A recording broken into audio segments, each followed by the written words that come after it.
Et salut à Hey! tous. Parfait. Salut à tous, donc bienvenue sur ce deuxième webinaire de la trilogie avec Adrien et Sébastien de Labo.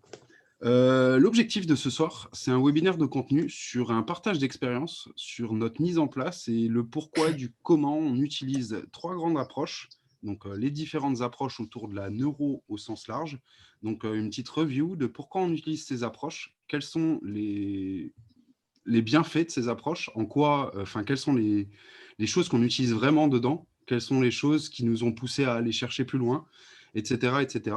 Et donc, en fait, vous présentez, parce qu'on s'est rendu compte que beaucoup de gens, ouais, vous entendez parler de neuro, etc., mais vous nous demandez aussi par message, c'est quoi en fait le fondement de ces approches, c'est quoi les objectifs, et en dehors d'être un truc un peu nébuleux, c'est quoi l'aspect pratico-pratique pour un coach, pour un prépa physique, pour un kiné, pour certains qui se tentent à l'utiliser. Il y en a pas mal d'ailleurs. Mais en gros, quel objectif derrière la posturologie clinique, quel objectif derrière les réflexes archaïques, quels objectifs derrière la neurologie appliquée. Voilà. On vous mettra quelques petits tips de mise en pratique. Et voilà. Donc, première partie, je pense qu'on va attaquer par la discipline qui nous a tous les trois ouvert ce champ de compétences, et c'est la posturologie. Donc, s'il y en a un qui veut commencer pour la présentation de la posturo, l'étude de la statique au sens large. Je sais pas, Adrien. Ouais, écoute, j'attaque. Qu'est-ce Alors, qui t'a amené à la posturologie? Tu as répondu à quoi comme sortez vos carnets ouais, de notes? la posturologie, qu'est-ce qui m'emmène à la posturologie? C'est, je le dis souvent, hein, pour ceux qui ont l'habitude de suivre les webinaires dans lesquels j'interviens, mais c'est depuis que je fais de la prépa physique, donc ça fait depuis 2004, que j'en charge donc des compétiteurs ou même tout simplement des gens sur des renforts musculaires, hein, quand je faisais un moment. J'en parle pas souvent, mais je suis passé un peu par des séances de fitness. C'était un Les moment quand fameux même. cuisses abdos-fessiers, les trucs comme ça? Oui. Ouais, plus général. Tu sais, je faisais beaucoup, comme je suis boxeur à la base, donc beaucoup par la boxe fitness. Et après, Mmh. forcément, tu te retrouves à faire du CAF, des fois, des trucs comme ça, tu vois. Ouais, ouais, Et, ouais. donc, ouais, j'ai toujours voulu que les gens ils réalisent bien les techniques. Parce que j'aime bien quand c'est bien réalisé, quoi. J'aime pas quand quelque chose est Mmh. sale. Et puis j'ai commencé à essayer d'apporter des correctifs. Donc moi, en me perfectionnant sur le mouvement, en cherchant pourquoi et comment le mouvement devait se faire, Mmh. j'essayais d'apporter ces petits tips techniques. Bon, il y en a, ça marchait, d'autres moins. Après, j'ai essayé d'aller chercher un petit peu ce qui se passait du côté du fonctionnel quand je me suis formé en, je ne sais plus quelle année, FMS. Première Mmh. formation que le FMS a fait en France. Donc voilà, Ouais. il faut savoir que le FMS, c'est le Functional Movement System, c'est hyper connu aux États-Unis, hein, et un peu partout dans le monde. Par exemple, je Mmh. sais qu'à une époque, je ne sais pas si c'est toujours d'actualité, mais à une époque, si tu voulais être prépa physique en Ouais, il te le fallait, ouais. il fallait automatiquement le FMS. Mmh. Donc voilà, j'ai passé le FMS niveau 1, niveau 2. Voilà, ça m'a apporté des choses, mais voilà, toujours pareil.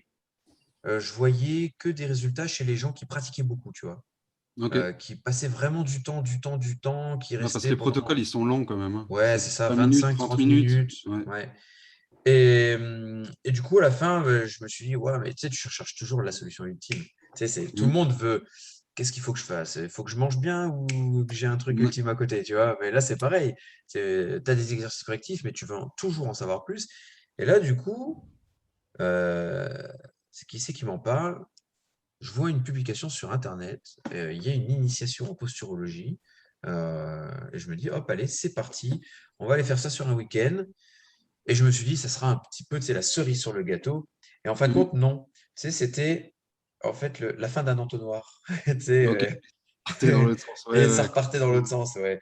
Donc en fin de compte, ouais, ça m'a encore ouvert plus de portes et c'est là où je me suis dit: «Waouh!» parce que j'ai vu tout de suite des effets, waouh!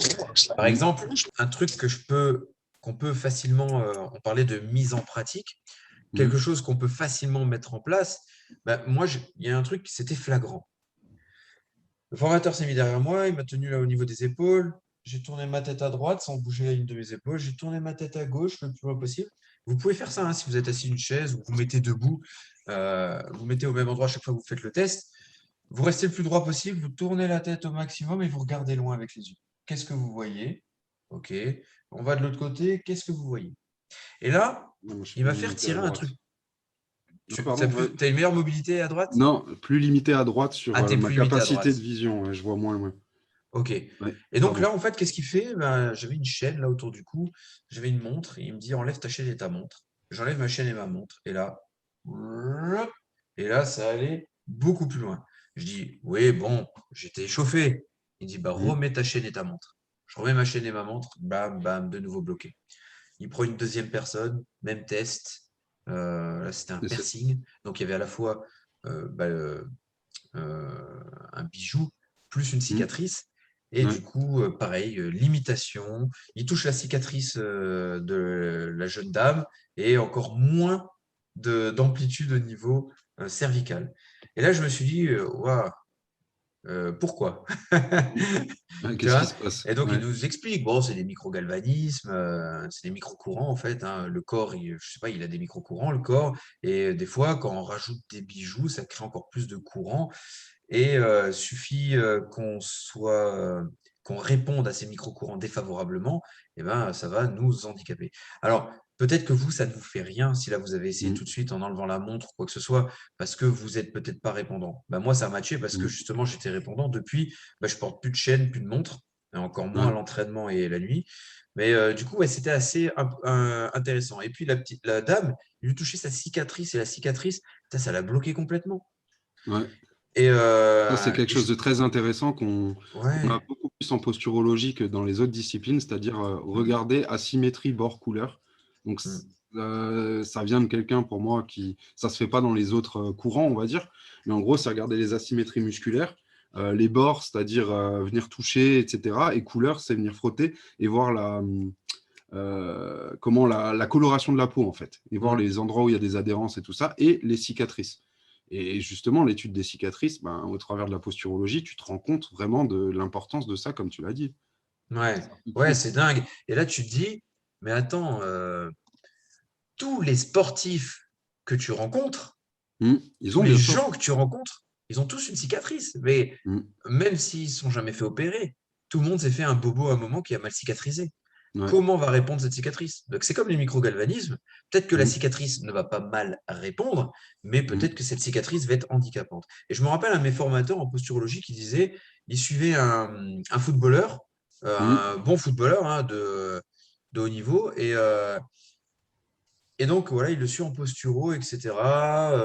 Nickel, ça, Mm. amélioration des performances et tout. Mais le mec, paf, il se reclaque. Et là, il a dit, punaise, il y a un truc que je n'avais pas testé. Il s'était fait je sais plus quoi, une rupture au niveau des ischio-jambiers. Et il avait dû être opéré. Et il y avait une Mm. cicatrice, elle était minuscule comme ça. Et en Ok. fait, ce petit bout de minusculosité, en fait, quand il a testé, c'était ça qui capotait tout. Et le mec n'avait Ok. plus aucun équilibre, plus aucune force à partir du moment où il touchait la cicatrice. Donc Ah, mais sauf là, que si c'est là, il suffit qu'il remonte la chaussette ou quoi, ça frotte dessus et il peut y ouais, avoir un ben c'est souci. ça. C'est ça, le short, le short. Vous avez une cicatrice au niveau du ventre, du short, etc. Donc, automatiquement, bah, ça Mm. va venir stimuler. Là, Mm. c'est marrant, là, j'étais à l'INSEP la semaine dernière et donc j'avais rendez-vous avec un athlète qui est à la Fédération française de tir. Et donc, je fais le testing, il y a des choses qui vont pas forcément. Et là, il me dit, bah, moi, j'ai une cicatrice là. OK. Au niveau de l'oreille. Mm. J'ai OK. Donc, on pourrait dire, bon, bah, il y a une cicatrice au niveau de l'oreille, ça fait pas grand-chose. On teste la cicatrice, euh, le pouls qui divague, et, euh, et puis, enfin, vous Équilibre. savez, le pouls, en fait, il ralentit puis il réaccélère, donc il y a une baisse Mm. de tension, en fait, baisse de force, baisse de mobilité, en touchant Ok. la... OK, mais le problème, quel est selon vous le problème que pourrait rencontrer ce tireur? Est-ce que vous avez une idée? Et j'ai comment dire? J'ai un petit j'ai un, comment dire? Ouais, je sais plus quoi dire. Un petit tips. Ouais, un tips pour vous aider sur ce problème. Eh ben, regardez Romain et vous allez comprendre ce que le tireur, il a. Un casque sur les oreilles Il quand il a un tire. casque sur les oreilles. Et ouais. Et donc, ça veut dire qu'à chaque fois, et je lui dis, mais comment ça se passe, ton casque? Il est sur tes oreilles. Comment tu fais quand tu es en tir et tout? Il dit, ah, bah, je suis tout le temps en train de le bouger, quoi. Hmm. Je tire, plus je le bouge, etc. Il faut savoir que, ben voilà, par exemple, lui, il a des compétitions pendant 1h30, il doit tirer. Il a 60 cartouches à mettre en Ouais, il va 1h30. enlever une à Et, côté. et donc, ouais, voilà, c'est ça. Donc, il va faire ça, ça, ça. Et donc, à chaque fois qu'il va toucher sa cicatrice, du coup, son système nerveux central, bah, il va prendre un petit impact Hmm. et il va baisser en performance. Et lui, il me dit, c'est super dur de se concentrer pendant 1h30. J'arrête pas, j'ai du mal, je suis fatigué, etc. Bon, il y avait encore autre chose. Il y avait un deuxième facteur, on en parlera peut-être plus tard, euh, qui, euh, qui était prépondérant. Mais en tout cas, ouais, ça en fait forcément partie, hein. Quand on voit Ouais. Et l'impact de comment cette tu. cicatrice. Et les cicatrices, du coup, enfin, c'est facile à voir dans le sens où quand tu fais ton anamnèse, tu vas demander l'historique de blessure et tu Ouais, vas aller demander s'il y a des cicatrices et les checker. ouais. De toute façon, la posturologie, c'est l'étude de la statique. Vous l'avez peut-être déjà vu. La plupart du temps, on met des gens devant des grillages ou alors tout simplement, on leur demande de se tenir debout avec un écart de pied standardisé, de se relâcher et tout ça. Et on va prendre des photos et vous voyez souvent des lignes au niveau de la ligne de la ceinture scapulaire, au niveau pelvien, longueur des bras, etc. Et on va Mm. tracer en fait l'équilibre et le parallélisme, on va dire. Ouais, Au c'est milieu de ça. tout ça, on va tester par exemple la hauteur des genoux, enfin la hauteur des deux malléoles, avec un doigt d'écart, nanani, la hauteur des patellas, voir s'il y a des déséquilibres. Ensuite, on va regarder les rotations de ceinture. Et en milieu de tout ça, en fait, il y a asymétrie bord-couleur et on va checker là où il y a des cicatrices. Et pour traiter, si on peut dire, ces cicatrices, pour aller leur redonner de la souplesse, où tu vas travailler avec un kinésithérapeute. Le LPG, ça marche bien sur les vieilles cicatrices, par exemple. En tout cas, c'est comme ça que certains les ont traitées. Il y a le palpé roulé, bien sûr. Et il y a une Mm. huile essentielle, qui est l'huile hélicryse. Ouais, l'huile d'hélicryse italienne. Italienne, ouais. J'ai Ouais. cherché. Et du coup, l'idée, enfin, c'est bien évidemment, c'est l'huile qui coûte le plus cher en pharmacie. Ça, c'est cadeau. Donc, c'est 30 euros à peu près la fiole. Et l'idée, c'est de masser. Ouais, 16 euros la petite fiole, mais vraiment petite. Je vous montrerai après, j'en ai Et ça marche bien, hein. ici. Ah, c'est Moi, exceptionnel. j'ai traité mes cicatrices là au niveau de la cheville. Et c'est grâce à ça que ça s'est amélioré, hein, je pense. Enfin, Ouais, bah, il y a de grandes chances que ça soit dû à ça. mm, Mais c'est vrai que, ouais, voilà, on rencontre plein de choses qui font que ça cause des dérèglements posturaux, mais on mm, pense rarement aux cicatrices et aux bijoux. mm, Et moi, du coup, bah, voilà, on a Bastien parmi nous là, qui suit une formation qu'on fait. C'est vrai que bon, il la suit en ligne. Il y aura la partie présentielle, mais bah, si on a la chance de la faire ensemble, cette partie présentielle, Bastien, tu verras, moi je check tout le temps un petit peu la posture et des petits tips mm. comme ça pour corriger le mouvement, parce qu'en fait, compte l'objectif d'un bon coach sportif, c'est de corriger le mouvement et de trouver Des et portes d'entrée. s'adapter en fait à la Ouais. personne. Ouais, et puis de s'adapter à la personne. Donc voilà, il n'arrive pas à faire un squat. Pourquoi? Il n'arrive pas à faire un overhead. Pourquoi? Il n'arrive pas à avoir une symétrie sur un bench press, pourquoi. Et donc voilà, trouver des tips, comprendre le Mm, pourquoi du comment. Et moi, j'aime bien bah, quand je vois les mecs faire du sport, dire bah, tiens, on va faire un test, on va voir comment tu réagis au niveau de la mobilité, par exemple. Tu sais, mm, quand on attaque le overhead et qu'on voit que les mecs, quand ils mettent la barre au-dessus de la tête, bah, ils ont peu d'amplitude, tu sais, au niveau mm. scapulaire. Bah là, je leur dis, bah, tiens, tu as une montre, viens, on enlève la montre, on réessaye. Tu vois. Ouais. Donc, Ah, et c'est un là, petit truc bah, tout simple. ouais, si ça libère, et ben, voilà, c'est jackpot, c'est qu'il fallait enlever la montre. Ok. Donc Ouais. voilà. Donc la posture, il y a trois grands capteurs, c'est l'œil, le pied, enfin deux grands Ouais, capteurs, œil-pied, à corriger, et derrière, il y a l'ATM aussi. Donc, ouais. et comment tu as basculé du coup? Parce que ben, tu as commencé à utiliser la posturo, je pense. Et qu'est-ce qui t'a amené vers les réflexes archaïques? Ouais, c'est l'inverse. En C'est fait, bah, je, l'inverse. je me suis Ah, formé c'est là. Tu un. sais, Ok. j'avais eu le week-end d'information sur la posturo. Ouais. Et après, je suis allé tout de suite, parce que la posturo, il n'y avait pas de place quand je me suis inscrit, tu vois. Donc, en attendant, pour pas perdre trop de temps, je vais tout de suite faire les réflexes archaïques et après la neurologie fonctionnelle. Et alors, je rajoutais en fait les tests posturaux dans ma pratique et j'essayais déjà de travailler un peu sur ce qu'on m'avait montré, à savoir les cicatrices, microgalvanisme, retravailler un petit peu le pied avec les outils que j'avais, quoi, hein, parce que j'étais pas Mhm. formé encore posturaux. Donc, avec les outils qu'on nous a montrés sur ce week-end-là, euh, c'était un peu light parce que c'était un week-end dans la posturologie et Ouais. la préparation physique pour le haut niveau, tu vois. Donc, Mhm. on parlait de plein de choses. Mais du coup, on nous a quand même donné des tips. Donc, j'ai essayé d'implémenter ça et puis après, je vais me former en réflexe archaïque. Et, euh, et voilà, et c'est là que j'ai compris beaucoup de choses. Ouais. Qui connaît les Ouais. réflexes archaïques? Dites-nous dans le chat, ceux qui sont là. Et qu'est-ce que vous en savez? On va dire, mais est-ce que vous avez déjà entendu parler des réflexes archaïques? Donc, le temps que vous répondiez, il y en a 72 en fait, enfin 72 étapes, on va dire. Ouais. Moi, je les ai connues au travers d'une pyramide du développement. Donc, c'est un peu, on va dire, quelque chose d'annexe au réflexe archaïque pur et dur, la formation pure et dure en réflexe archaïque. Et c'est quelque chose qui va mettre en avant, en fait, c'est un peu les témoins des stades d'évolution, on va dire, et de l'intégration des différents réflexes. En faisant des tests, tu vas savoir qu'est-ce que tu as intégré ou non. Tu as des synergistes, des antagonistes au niveau des réflexes. Et moi, ce qui m'a intéressé là-dedans, c'est qu'il y avait un grand facteur, ben, certes moteur, au travers des réflexes archaïques, mais aussi cognitif et émotionnel. Super, cette pyramide. Bien joué. Voilà, t'en parles, on met. Ouais. Donc, la pyramide des apprentissages de Williams et Schellenberger. Donc, vous avez le système nerveux central qui est à la base de. Et dans le développement du système nerveux central, étapes. Une étape sensorielle, une étape sensorimotrice, perceptivo-motrice et cognition intellect tout en haut, avec activité de la vie quotidienne qui est avant tout, on va dire pour l'être humain, et quelque chose qu'on Mm. utilise beaucoup en testing, la marche. Et l'idée, c'est que chaque stade, donc une pyramide, vous comprenez bien la structure d'une pyramide, plus la base est large et solide, plus la pyramide peut monter haut. L'idée est tout simplement de revenir à la base de cette pyramide et d'aller regarder ce qui se passe d'un point de vue proprioceptif, visuel, vestibulaire, auditif, gustatif, etc. Et de checker toutes ces entrées sensorielles pour les remettre à niveau. C'est comme être un électricien, remettre à niveau la base pour pouvoir passer à un stade après qui est le sensorimoteur, où on va avoir tout ce qui est sécurité posturale, ça va être le vestibulaire en amélioré. Conscience des deux côtés du corps, c'est l'ipsilatéral, puis controlatéral avec du rampé, et c'est le prémisse de la marche, etc.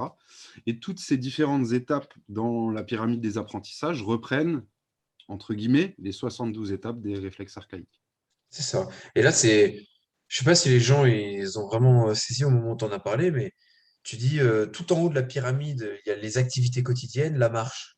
Alors, on se dit, bah, la marche, c'est bidon, c'est ce que je fais tout le temps, quoi, tu vois. Mais en fin de Ouais, compte, non, si on parle de neurodéveloppement, eh ben, en fin de compte, la marche, c'est un aboutissement. C'est pas une base, ouais. en fait, à maîtriser. Et là, si maintenant, on peut s'amuser, s'il y a un volontaire, il allume sa caméra, il se met un peu loin avec l'écran, comme ça, on le voit faire des allers-retours en marchant et on peut ben, analyser sa démarche et voir ce qui n'ira pas. Parce qu'en fin de compte, c'est peut-être même une des premières choses qui est le plus facile à observer, Mhm. c'est comment la personne marche. On voit tous quelqu'un marcher, quoi. Quelqu'un qui vient vers vous parce que vous êtes coach sportif ou thérapeute et qui va vouloir venir à votre séance ou dans votre cabinet. Vous allez le regarder marcher et rien que là, vous allez déjà avoir une idée de ce qui ne va pas. Mhm. Parce Tac. Donc, que, ouais. je vous enlève juste le partage d'écran. Voilà. Donc, s'il y a quelqu'un qui veut faire, si vous êtes pas obligé, hein, si vous n'avez pas envie, on le fait pas. Mais du coup, si vous voulez, je peux même le faire sur moi s'il y a vraiment personne qui se porte volontaire, juste que vous puissiez voir. Et puis, c'est Romain qui vous commentera. Bah vas-y, fais-le toi, ouais. Comme ça, Ouais, ouais, ouais, ouais. tac. Allez, Et c'est je vais donner parti. des petites pistes. Ouais. C'est dommage, Bastien, là, t'as dit qu'il y avait du boulot sur toi. T'aurais dû tenter le coup. Alors, tac, tac, tac, tac, tac. Je vous mets mon ordinateur là. Bienvenue chez moi. Si tu peux Tac. baisser. Ouais, là, on est bien. On est pas mal là, hein. Je Ouais. pense, ouais. Relève Je vais peut-être un en- tout petit. Ouais, non, on va voir, on va voir. Voilà. Vous m'entendez? Ah, ouais, nickel. Alors, je vais vous demander de d'écrire Tu dans le chat. m'entends? Ouais, c'est bon. Non. Ta, ta, ta. Hop. Bon. Hop. Ok. Tu m'entends? Ouais. Ouais, ça avait bugué parce que j'étais passé sur le son de l'ordinateur. Je vais rester sur le son des écouteurs. Je vais faire 2 allers-retours et Ouais. je vous laisse observer. Tac. Je reviens. Alors, regardez déjà la tête. Chaque fois que son pied touche au sol, est-ce que la tête reste stable? Est-ce que la tête vient au-dessus du pied d'appui? Ensuite, derrière, vous allez regarder la qualité des balancements des bras. Est-ce que les deux bras balancent de manière synchrone? Ensuite, regardez, par exemple, les pieds, la pose de pied. Est-ce qu'il y a un pied qui est plus ouvert que l'autre? Regardez, par exemple. Ouais, il a fini. J'ai entendu pied. Ouais.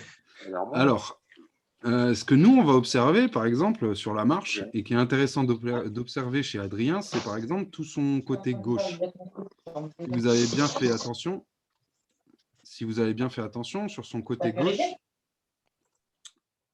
hop, ok. Ouais, j'ai coupé le Sur son son côté de gauche, il avait Vincent. le pied gauche qui était beaucoup plus en ouverture, rotation externe, que le pied droit. Et quand il marchait de dos, vous voyez que la main gauche, la paume de main gauche, donc je vous ai demandé de regarder le balancement des bras, peut-être que vous avez l'image là, la paume de main était plus tournée vers l'arrière que la paume droite. Ce qui indique que la ceinture scapulaire, enfin le bras gauche est plus en rotation interne et la jambe côté gauche est plus en rotation externe. Cette configuration nous indique qu'il y a des points d'intérêt au niveau du tronc cérébral chez Adrien. Et donc, du coup, ça va amener certains petits exercices. Et ce qui est intéressant de voir avec la marche, c'est que on l'a dit, c'est du stade 4 dans la pyramide, si vous vous rappelez bien, mais c'est un peu comme quand tu conduis. C'est-à-dire qu'au début, tu étais très alerte sur ce que tu faisais quand tu apprenais à conduire, et maintenant, c'est limite automatique. Enfin, c'est automatique. La manière dont tu passes les vitesses, etc., ça vient tout seul. La marche, c'est pareil. C'est pareil. C'est juste une transposition, un reflet de qui tu es d'un point de vue du système nerveux. Et c'est une porte d'entrée parce que c'est quelque chose d'automatique, surtout si on met de la double tâche, pardon. C'est une porte d'entrée sur ton système nerveux parce que c'est une activité qui est basique, certes, autonome très certainement, mais qui est à la base de la course et de tout le déplacement de l'être humain, on va dire. Donc la marche, il y a des choses qui sont super intéressantes et à l'observation de la marche, on peut aller chercher quels sont les réflexes archaïques qui peuvent poser souci. Ou alors, si on veut chercher d'un point de vue un peu plus analytique, aller utiliser les savoirs de la neurologie appliquée pour être beaucoup plus analytique et plus précis sur ce qu'on a à travailler, on va dire, et à tester. Alors du coup, là, chez moi, il y avait quoi? Un PMRF gauche et cervelet droit? C'est ça. C'est ça. Et Ok. après, j'ai demandé, c'est des trucs tout bêtes, mais vous regardez quelqu'un marcher dans la rue. Quand Mhm. quelqu'un marche dans la rue, son objectif, c'est d'avoir un regard fixe. Et le corps va tout faire pour avoir un regard fixe. Si vous voyez quelqu'un qui marche et quand elle pose le pied au sol, il y a la tête qui bouge, des petits soubresauts de la tête, allez tout de suite regarder le vestibulaire, les centres de l'équilibre. Qu'est-ce qui se passe au niveau de l'équilibre chez la personne en face de vous? Parce que c'est un signe comme quoi il y a un petit souci. Après, derrière, quels sont les canaux, etc., ça nécessite plus de tests. Mais quoi qu'il en soit, si la personne marche et a la tête qui bouge, ben, allez checker le vestibulaire et les liens avec l'oculaire, etc., mais allez faire du travail d'équilibre et tout, sera quelque chose qui potentiellement améliorera la performance des personnes en face de vous. Question, il y avait un bubble head chez moi?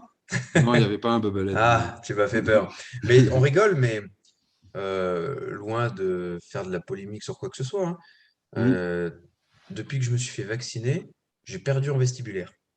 c'est vrai? Ouais, et tu sais, je le fais systématiquement tous les jours l'entraînement. Et ouais, petite perte vestibulaire, quoi. Ok. Mm. Cause, conséquence, on ne sait pas trop. Ouais, voilà. Ouais. Donc, du coup, tu t'es formé en réflexe archaïque, toi? Ouais, ouais, ouais. Et pour C'était répondre à quelle problématique, c'était pour...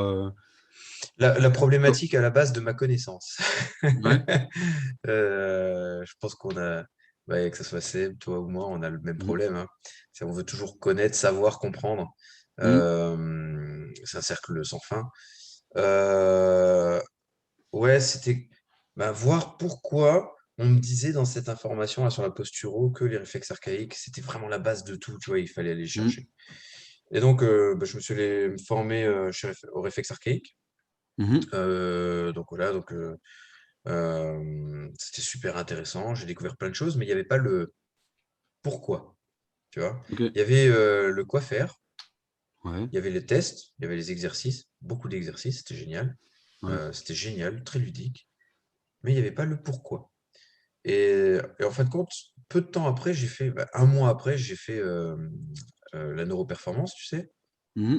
neurologie fonctionnelle. Et en fait, quand j'ai fait la neurologie fonctionnelle, il y avait beaucoup moins d'exercices d'application. Par contre, il y avait Mhm. le pourquoi. Et Ok. pourquoi, eh ben, tu vois, en fait, c'est devenu clair dans ma tête. Pourquoi Mhm. tout avait un ordre, pourquoi il fallait respecter cet ordre, comment on pouvait faire, etc., pour le remettre en, en perspective. Et puis Ouais. après, là, s'en est suivi 1, 2, 3, 4, 5 ou 6 formations dans les réflexes archaïques.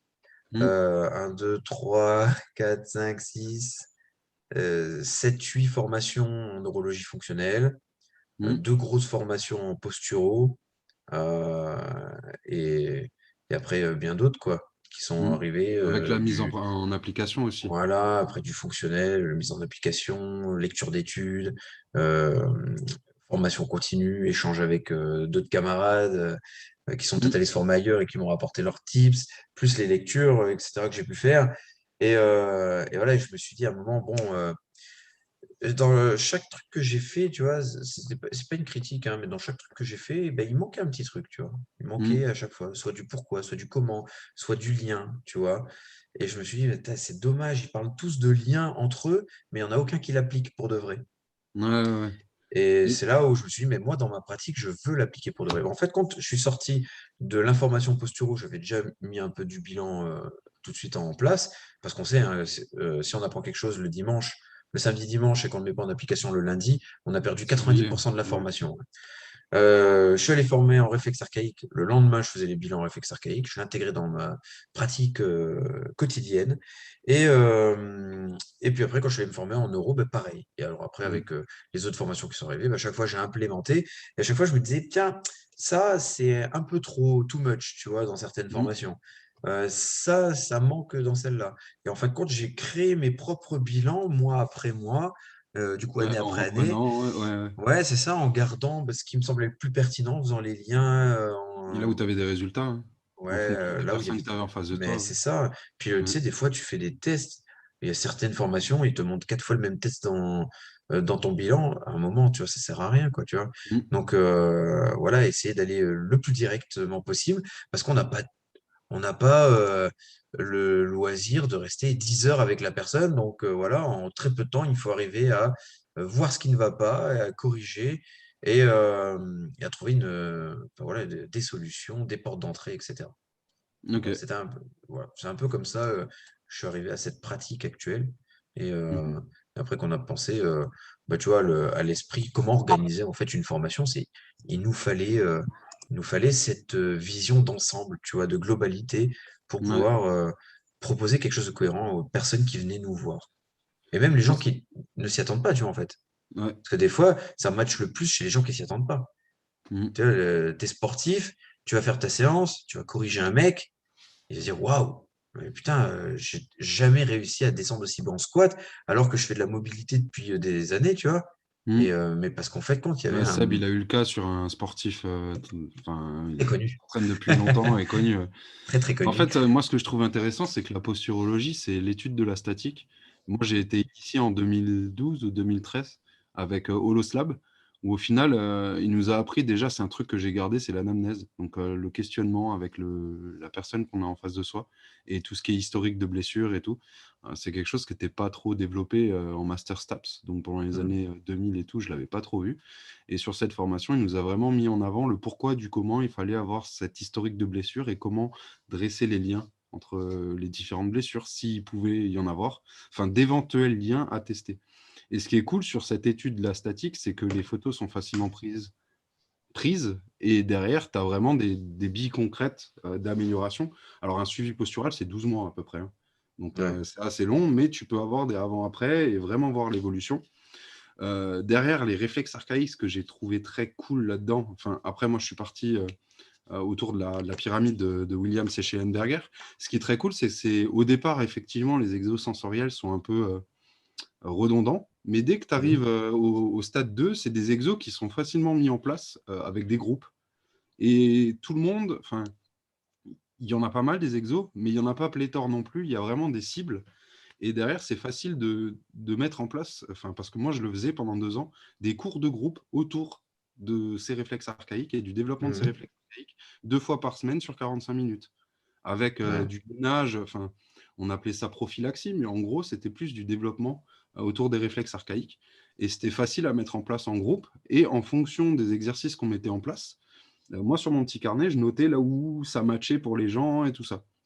Et derrière, il y a tout ce qui est neurologie appliquée, où, en fait, vous le voyez avec certaines personnes, c'est quelque chose de beaucoup plus précis, on va dire, et c'est plus de l'analytique. C'est-à-dire les réflexes archaïques, ça va être des exos du style, tu as une balle dans la main droite. Dans la main droite, tu vas devoir l'envoyer dans la main gauche sans que la main gauche ne bouge. Ou alors je me passe la balle ici. Donc, j'ai pas de balle là sur moi, mais en gros, c'est des exercices qui stimulent plusieurs sens en même temps. À part Ouais. pour le niveau vraiment 1, derrière, c'est du stacking, c'est-à-dire il y a plusieurs sens qui sont stimulés en même temps. Derrière, la neurologie appliquée, c'est beaucoup plus, comment dire, instantané sur les résultats parce qu'on va aller cibler vraiment l'entrée sensorielle qui pose souci.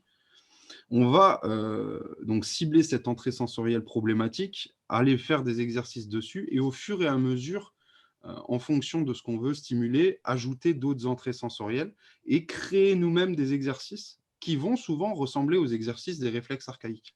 Mais si vous voulez, ouais, euh, vous pouvez faire évoluer tous les systèmes en faisant des exos de réflexes archaïques, c'est-à-dire qui sont beaucoup plus généraux, on va dire, et qui stimulent plusieurs systèmes en même temps.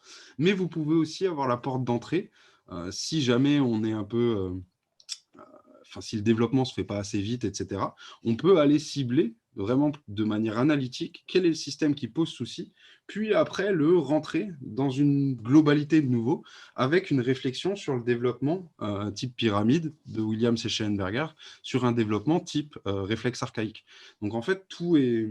On parle de la même chose, on parle du cerveau, de son développement, et en fait, il y a plusieurs portes d'entrée avec l'étude de la statique, les réflexes archaïques qui sont les étapes de développement et du développement sensoriel concomitant, on va dire, plusieurs sens en même temps, et la neuro-appliquée qui est beaucoup plus sur je cible, qu'est-ce qui va m'intéresser. Et, et on va cibler aussi par rapport, alors moi ça c'est ma vision prépa physique, et c'est pour ça que j'utilise la neurologie appliquée beaucoup plus que le reste, c'est qu'on va pouvoir cibler en fonction de l'entraînement qui vient par la suite.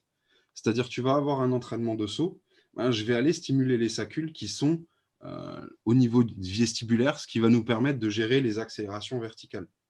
On va avoir du saut dans la séance. Je veux que ce système-là, il fonctionne au taquet. Pour aller cibler ce système, ben, je sais qu'il y a des exercices et des trucs tout bêtes. Par exemple, je me mets debout, je prends une cible et l'importance est dans les détails et dans les consignes. Je vais prendre une cible, je dois voir clairement la cible et je vais faire de la corde à sauter en fixant cette cible et pas de la corde à sauter en regardant dans le vague.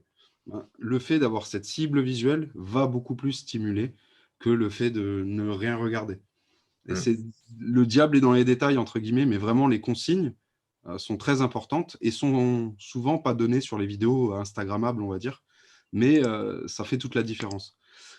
Et en fait, j'utilise beaucoup plus en tant que prépa physique la neurologie appliquée parce qu'on peut aller cibler donc l'entrée sensorielle qui nous intéresse pour une recherche de transfert aussi. On parle beaucoup en prépa physique de transfert dans l'activité, ouais, de transfert d'aide spécifique, des choses comme ça.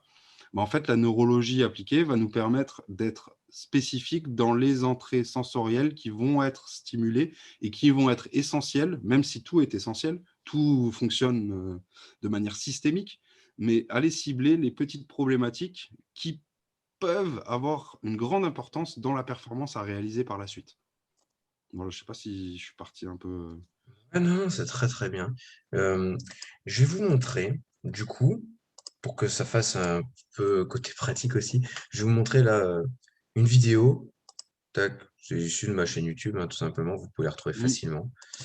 De ce que ça met en pratique quand on fait un exercice, de venir travailler juste sur une composante. On a travaillé juste sur une composante, hein. Imaginez quand on fait quelqu'un, par exemple, en bilan, il y a souvent beaucoup de choses qui ne vont pas. Et Mhm. là, juste sur une composante, et je vous laisse regarder la vidéo. Et c'est au cours d'un brevet fédéral. Moi, je vous épargne la musique. Allez, ça va annuer. Donc là, on va regarder le avant qui est en haut. Vous remarquez qu'il y a un problème de convergence oculaire. OK. Juste après, Regardez bien l'œil, en fait. Il y a ouais, un œil regardez qui l'œil. regarde tout droit, un qui regarde vers la mine du stylo. Donc les Ouais. deux yeux, il y a la coordination œil-œil qui n'est pas bonne, en fait. Et sur le deuxième en bas, bah, on voit qu'on a rétabli cette correction œil-œil. Du coup, les deux yeux regardent tout droit, regardent le stylo. Et regardez, je vous laisse regarder ce que ça donne un petit peu. Alors, là, on est cinquième répétition du cluster. Et là, on a travaillé sur une minute. Alors, je vais vous le remontrer parce que ça allait vite. Donc, je ne sais pas si vous savez ce que c'est un cluster. Un cluster, c'est faire 5 répétitions, mais en fait, vous faites une répétition, 10 à 15 secondes de pause, une répétition, 10 à 15 secondes de pause. C'est un travail lourd. Et donc, lui, bah, on est en général sur un petit 90% de son Ouais. max quand on travaille ça. Donc là, dites-vous que là, il fait un mouvement de presse, il est debout, il est à 90% de son max, c'est sa première série, et là, il est à la cinquième répétition de cette série. Donc, ça veut dire la dernière répétition, ok? Donc là, regardez, hop, il a du mal à soulever, vous avez vu? Il a tendance à basculer la ligne des épaules vers sa gauche. Et là, on a travaillé une minute d'intégration. On fait la cinquième répétition. C'est la deuxième série, ok. Donc c'est entre la première série et la deuxième série, on a travaillé une minute l'œil. Et là, tac, vous avez vu? On retrouve un équilibre. Donc voilà, ça c'est un exemple Et sur la mise en de place, mise en ouais. application directe. Et c'est simple à mettre en place. Si tu réfléchis en tant que coach sportif, tu as toujours le. Moi, il y a un souci que j'ai avec certains sportifs, c'est le respect des temps de repos entre les séries. C'est-à-dire, il y en Ouais. a beaucoup qui veulent enchaîner, etc. Et on sait que sur un cluster, c'est 3 minutes minimum de repos entre deux Mm. séries. 3 minutes, pendant ces 3 minutes, si on va cibler les petites entrées problématiques, tu peux te retrouver avec une deuxième série de meilleure facture que la première, parce que le système est optimisé par rapport à ton objectif de séance, qui est, si tu fais un cluster sur 5 reps avec ton 3RM, le développement de la force maximale. Mais Mm. donc, du coup, c'est plus équilibré. Donc, du coup, potentiellement, il pourrait mettre 1 kilo de plus et donc avoir un meilleur développement de la force max.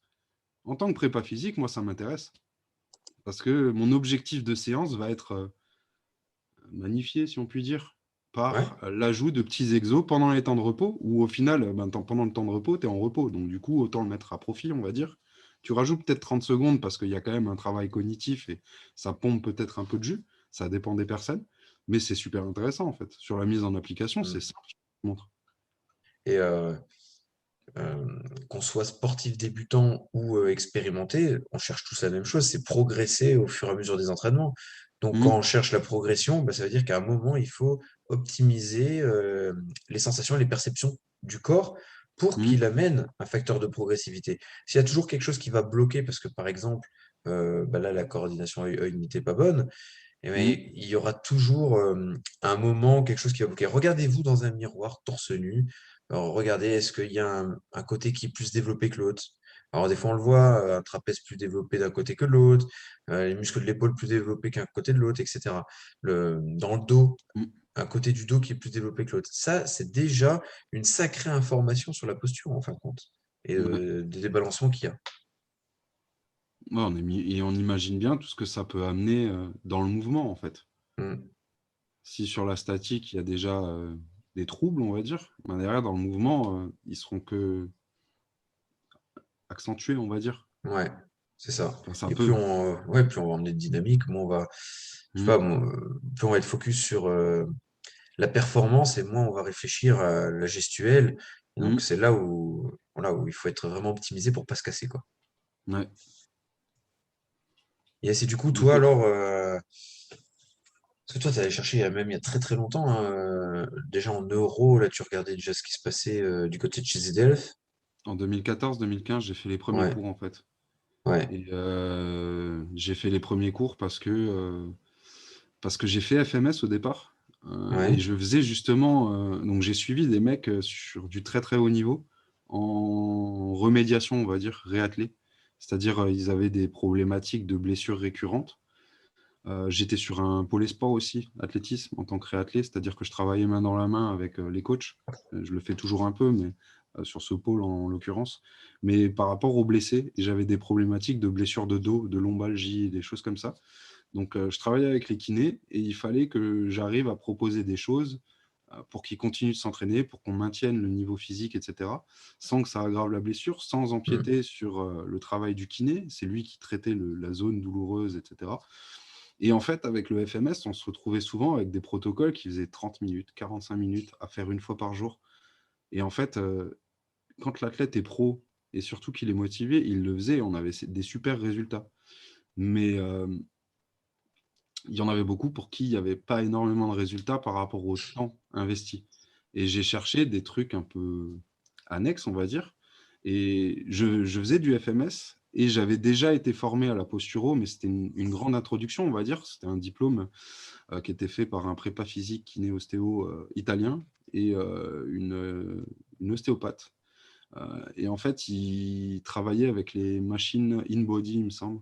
Donc en gros, c'est une planche posturale où tu as des capteurs de force un peu partout le long de la colonne.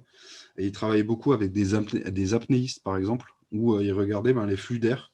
Il regardait comment les pressions au niveau de la cage thoracique se répartissaient en fonction de l'inspiration, de l'expiration. Enfin, c'était un truc vraiment stylé, avec des capteurs 3D sur les articulations. Et toute la base de ces observations était à la base de chez Base, la posture, la statique avec des plateformes de force et un peu les capteurs, la pression sous les pieds et tout ça, et comment réguler ça. Mais donc derrière, j'ai travaillé beaucoup avec FMS, ça prenait trop de temps, et j'ai découvert ZELS, et ça a été une grosse claque, et j'ai commencé tout de suite à l'utiliser en 2014-2015.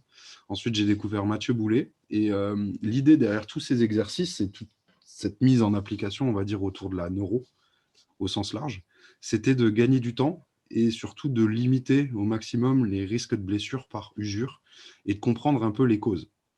Et les causes de trucs qu'on ne pouvait pas forcément expliquer. Et je me souviens en fait d'un athlète en particulier qui se blessait toujours aux ischios, où on faisait du renfort à balle. Il était ultra fort, il n'y avait aucun souci, c'était un sprinter. mm. Enfin, il cochait toutes les cases pour revenir sur le terrain.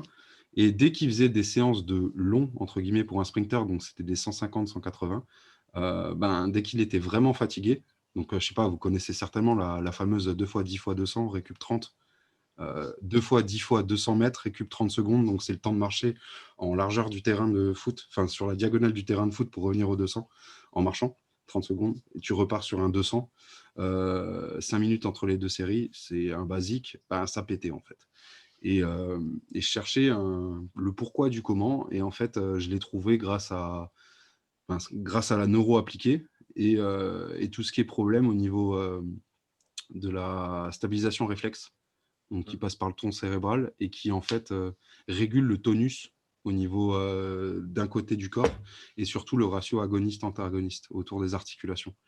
Et en fait, le fait de travailler en réathlé, tu as eu une blessure du côté droit, il faut qu'on bosse ton côté droit, etc.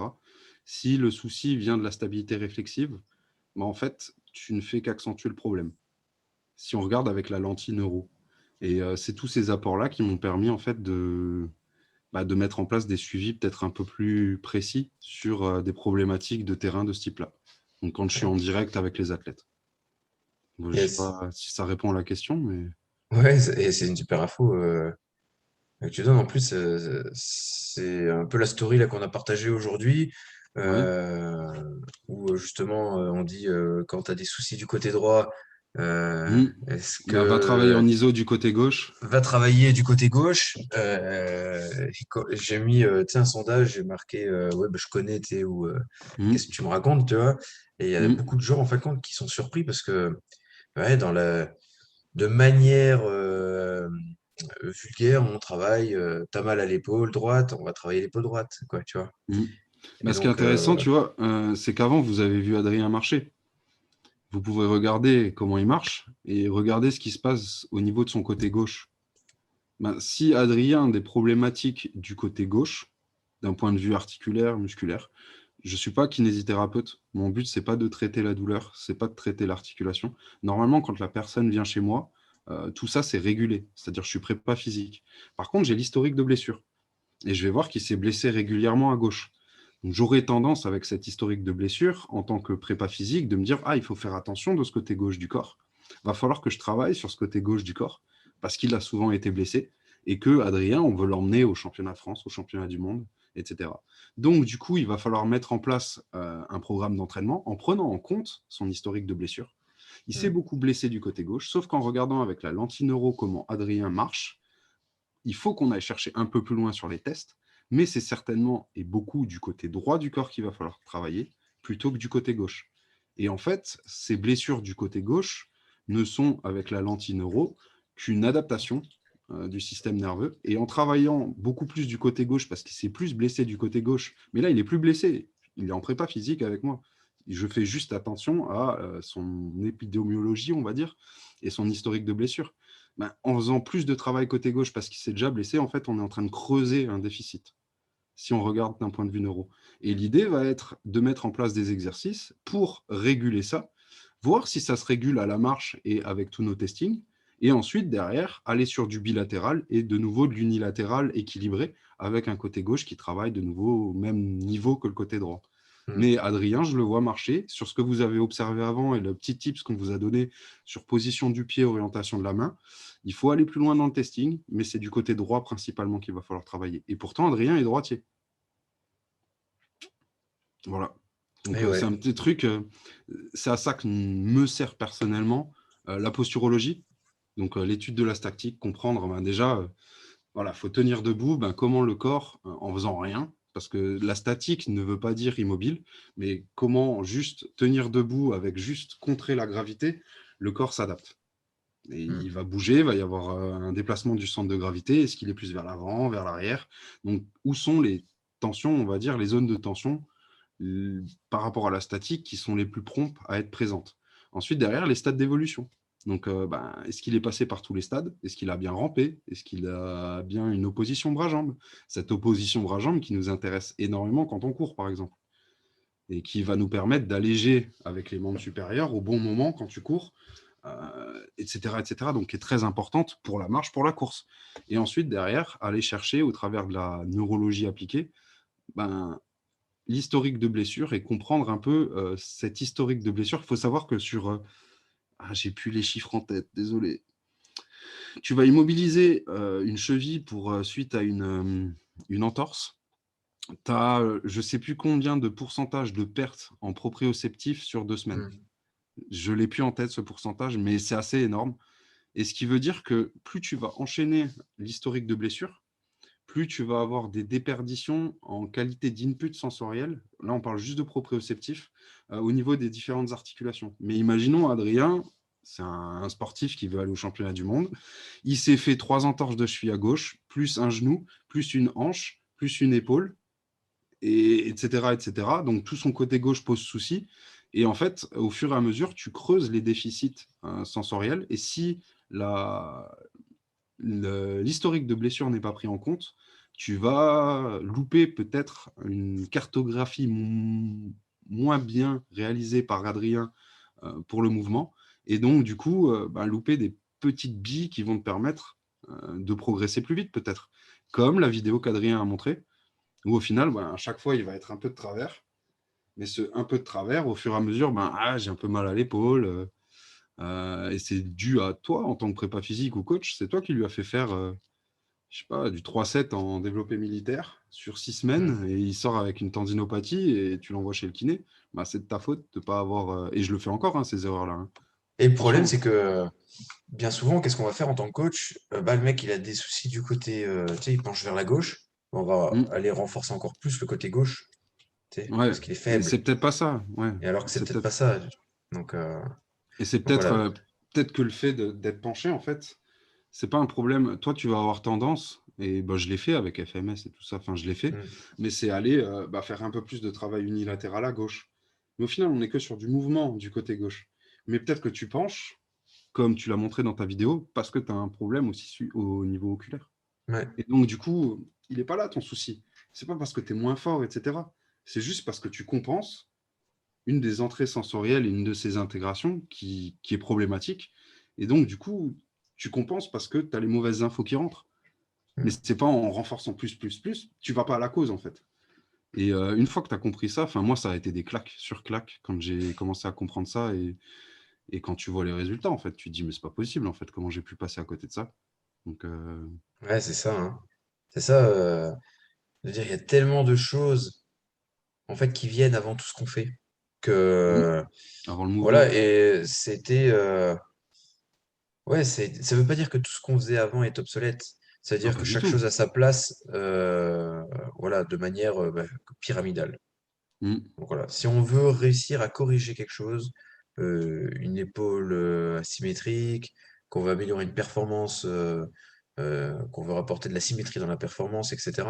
Parce que la mm. plupart des activités sportives sont quand même, Asymétrique par euh, nature. bah, ouais, c'est ça. Donc il Mm. va falloir apporter à un moment une optimisation du système nerveux central, et ça va passer par aller checker toutes les petites bases de la pyramide. Mm.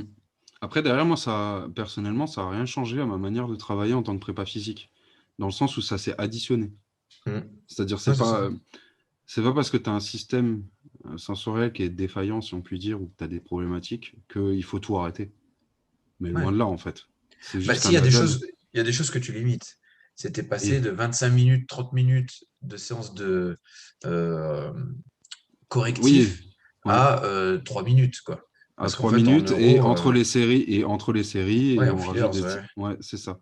Mais oui, Mm. tu gagnes du temps pour la séance à proprement dit. Ouais, c'est ça. Là Et où les gens passaient 25 minutes à faire des exercices de rééquilibrage fonctionnel, je te sors de une. d'échauffement d'échauffement à rallonge parce qu'il faut replacer un élastique ici, ici pour faire quelque C'est ça, chose. c'est ça. Bah, au final, sur 2-3 minutes en guise d'échauffement, voilà, tu Mm. as stimulé ton système nerveux central et tu l'as optimisé assez rapidement, quoi. Bah, moi, je l'ai fait, hein, tout ce qui est protocole de ce type, et j'en sortais énormément. Et j'ai même suivi des athlètes qui sont allés aux Jeux Mhm. avec ce type de protocole, et j'étais en charge de ce type de protocole. Et au final, maintenant, je me retrouve avec des trucs qui. Alors, moi, c'est un fonctionnement sous type EMOM sur la plupart des athlètes. C'est-à-dire qu'ils ont leur EMOM 6 minutes de la semaine à faire toutes les. Donc, 6 minutes, 6 exercices, un exercice au début de chaque minute à faire tous les jours. Point. Donc, du coup, tu passes de 1 demi-heure, 45 minutes de séance 3 fois Mhm. par semaine, avec un petit rappel de 15 minutes à chaque séance, etc. Des trucs, c'est des pages à rallonge. Je les ai revus il n'y a pas longtemps, mais des programmes de 6 pages et tout, ben, tu arrives sur un programme de 6 exercices. Par contre, on veut de la fréquence. Ouais, c'est On veut ça. de la fréquence. Et sur les athlètes les plus motivés, qui ont compris l'intérêt de ce travail, au travers des avant-après, et ça passe beaucoup par le en direct, mais qui ont compris et qui ont vu l'intérêt, ben, du coup, c'est un minimum de 6 minutes qu'on va garder pour le matin, et un qui fait office d'échauffement sensoriel, en fait. Où c'est 6 minutes, voire 4 minutes au début de chaque séance. C'est 4 Mhm. exos qui sont vraiment pour toi. Et t'enchaînes derrière ta séance avec ton échauffement traditionnel qui doit durer 5-10 minutes, même pas. Et tes montées de barre, et en fait, tu sors de la séance 1 heure. Basta, fini. Mhm. Et tu as fait ton sensoriel, tu as tout fait dedans, quoi. Ouais, c'est clair. Comme tu dis, ouais, c'est la fréquence qui compte, mais la fréquence qualitative. Donc, ce qu'on demande à la personne, Ouais. c'est vraiment de se concentrer Et ça, c'est sur aussi un tips, hein. l'exécution. On l'a Mhm. dit avant, mais tu peux voir plein d'exos, hein, sur Internet. Mais ce qui est souvent pas dit, c'est que les consignes ont une importance majeure, mais vraiment majeure. Rien que le truc de la corde à sauter. Oui, effectivement, tu peux stimuler tes saccules en faisant de la corde à sauter. Tu veux vraiment être précis dans ce que tu fais, il te faut une cible visuelle. Et derrière, tu peux faire évoluer ça. Parce que la couleur de la cible, la taille de la cible, nanani, si elle bouge pas, tout ce que tu veux, ça stimule d'autres choses. Mais rien que le fait de dire non, il faut que tu aies vraiment ta cible clairement en vue et que tu te concentres pour pas qu'elle soit floue et tout, ça change tout en fait. Ça change vraiment tout. Donc, et toutes ces petites consignes, elles sont peut-être pas forcément données en fait sur les exercices. Donc, faut aller creuser. Mais voilà. Donc moi, en fait, je suis rentré dedans dans posturologie, réflexe archaïque, neuro, très clairement parce que je voyais pas le bout des protocoles à rallonge que j'utilisais avec des athlètes de haut niveau, des personnes lambda, mais en fait, j'arrivais pas à avoir l'adhésion complète de personnes en dehors de ceux qui sont des érudits, en fait, de l'entraînement, qui sont... Tu me dis de faire quelque chose, je le fais 100% et tout ça. Ben, les autres, t'es footballeur, tu joues en N3, ben, faire 30 minutes d'exo en plus tous les jours, c'est compliqué de se motiver. Tu vas le faire une semaine, 2 semaines, mais au bout d'un moment, pour des résultats qui sont, certes, ils sont là, parce que ce type de protocole joue principalement sur tout ce qui est proprioceptif. Enfin, principalement, même, 99%, c'est du proprio. Donc, du coup, tu pousses le proprio très haut, mais tu n'as pas des résultats de ouf si la personne en face de toi, en réalité, son entrée sensorielle la plus problématique et qui met un frein à toutes les autres, c'est le visuel, ou si c'est le vestibulaire. Donc, tu peux avoir le meilleur plan de proprio au monde, peut-être qu'au niveau proprioceptif, il sera au top, mais si le gros gap il se situe au niveau visuel, en fait, tu auras des progrès qui seront que minimes parce qu'il y aura toujours cet énorme frein à main, en fait. Et le but d'avoir de la posturo, des réflexes archaïques, de la neuro, et d'avoir les trois ensemble, c'est d'arriver à piocher le petit outil, le petit truc qui va te permettre de débloquer ce frein à main. Voilà, c'est comme ça que je le vois. Ouais, complètement. Donc du coup, toi, c'est vrai que tu t'en servais énormément au début sur la réathlétisation, du coup, Ouais. avec les joueurs les athlètes que tu avais. Ouais. Et du coup, tu en as tiré quoi, ta conclusion sur la réathlétisation de tous ces outils-là? C'est En fait, la réathlée, il faut faire attention. Il y en a qui pensent que c'est de la réhabilitation. La réhabilitation, moi, je travaille main dans la main avec les kinés et je bossais en structure. Donc, du coup, les kinés, je les voyais tous les jours. Mais la réhabilitation, c'est le corps médical, paramédical. En tant que réathlé, tu récupères un joueur qui, normalement, a eu un certificat médical de non-contre-indication à sa discipline, à la pratique de sa discipline. Donc, il est allé au bout de sa réhabilitation. Et une réhabilitation, elle n'est pas finie quand il y a ce feu vert médical pour la reprise. Elle doit continuer. Donc, et au fur et à mesure, ça passe dans la main du prépa physique. Mais du coup, pour moi, la réathlétisation, c'est comme de la prépa physique. Parce qu'au final, quand tu es prépa physique, tu prends l'historique de blessure du joueur. Et tu vas travailler sur cet historique de blessure. Et de l'autre côté, tu vas prendre l'épidémiologie du sport pratiqué. Et tu vas mettre les deux ensemble pour comprendre un peu où est-ce que le joueur s'est blessé, etc. Quand tu fais une réathlée, c'est simplement que le dernier historique de blessure est très proche, voire c'est encore très frais. Et tu dois travailler avec le kiné sur la fin de la prise en charge de ça pour remettre en charge l'athlète pour qu'il soit capable de jouer à 100% en compétition et déjà s'entraîner à 100% avant. Et en fait, comme on l'a dit avant, l'apport on va dire, RNP, des neurosciences, etc. Donc, les différentes approches qu'on a mis en avant, donc, je ne sais pas si on était clair sur la présentation de chaque approche, nous permettent en fait de réfléchir la réathlée de manière un peu différente.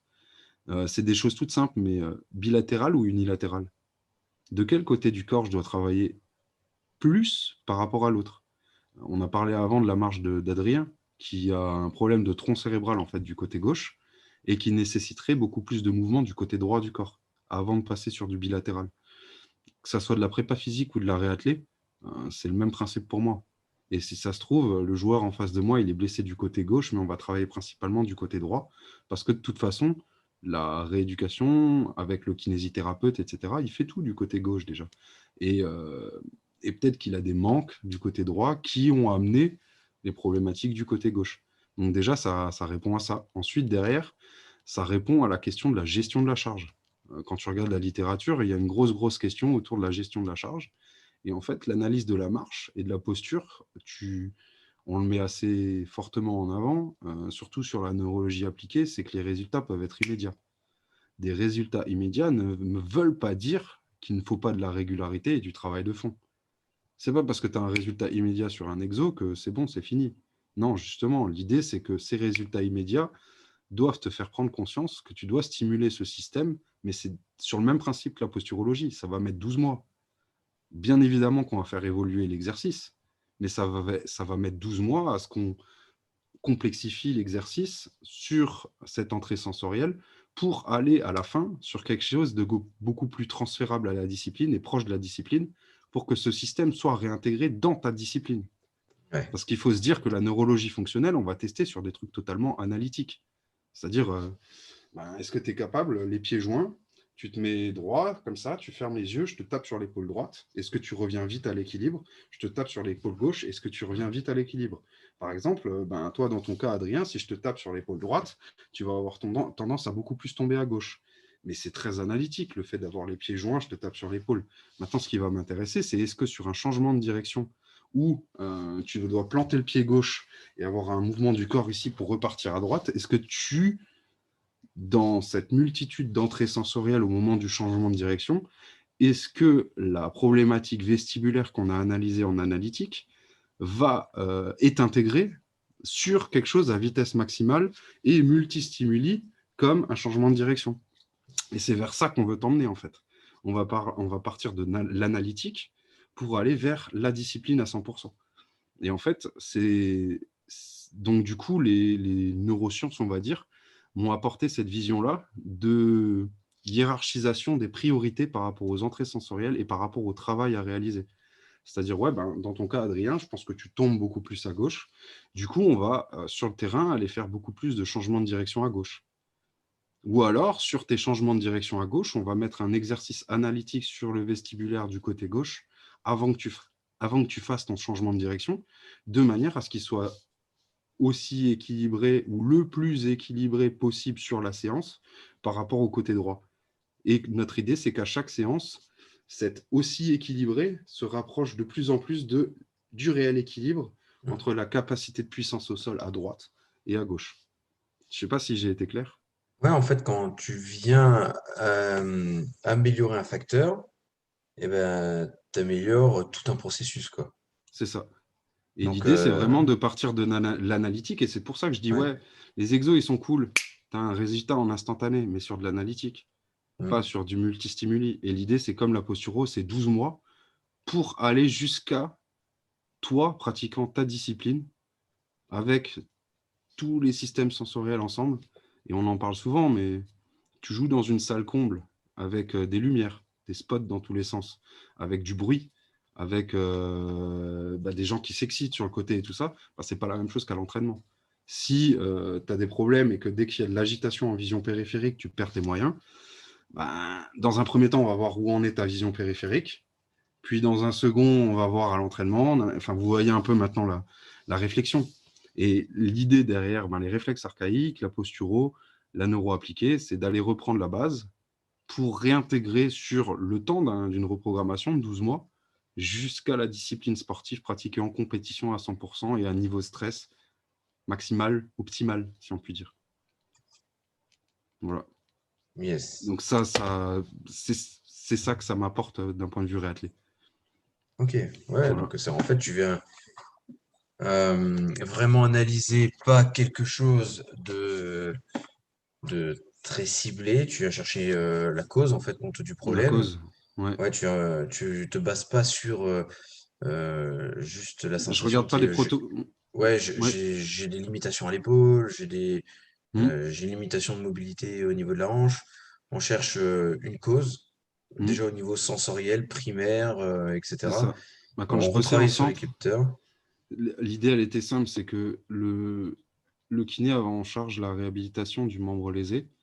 Mhm. Moi, j'allais chercher pendant ce temps-là et pendant le temps de réathlé, comment ça se fait qu'il y a eu cette blessure-là? Est-ce que c'est traumatique? Si c'est traumatique, qu'est-ce que ça a pu amener comme problème d'un point de vue des réflexes archaïques?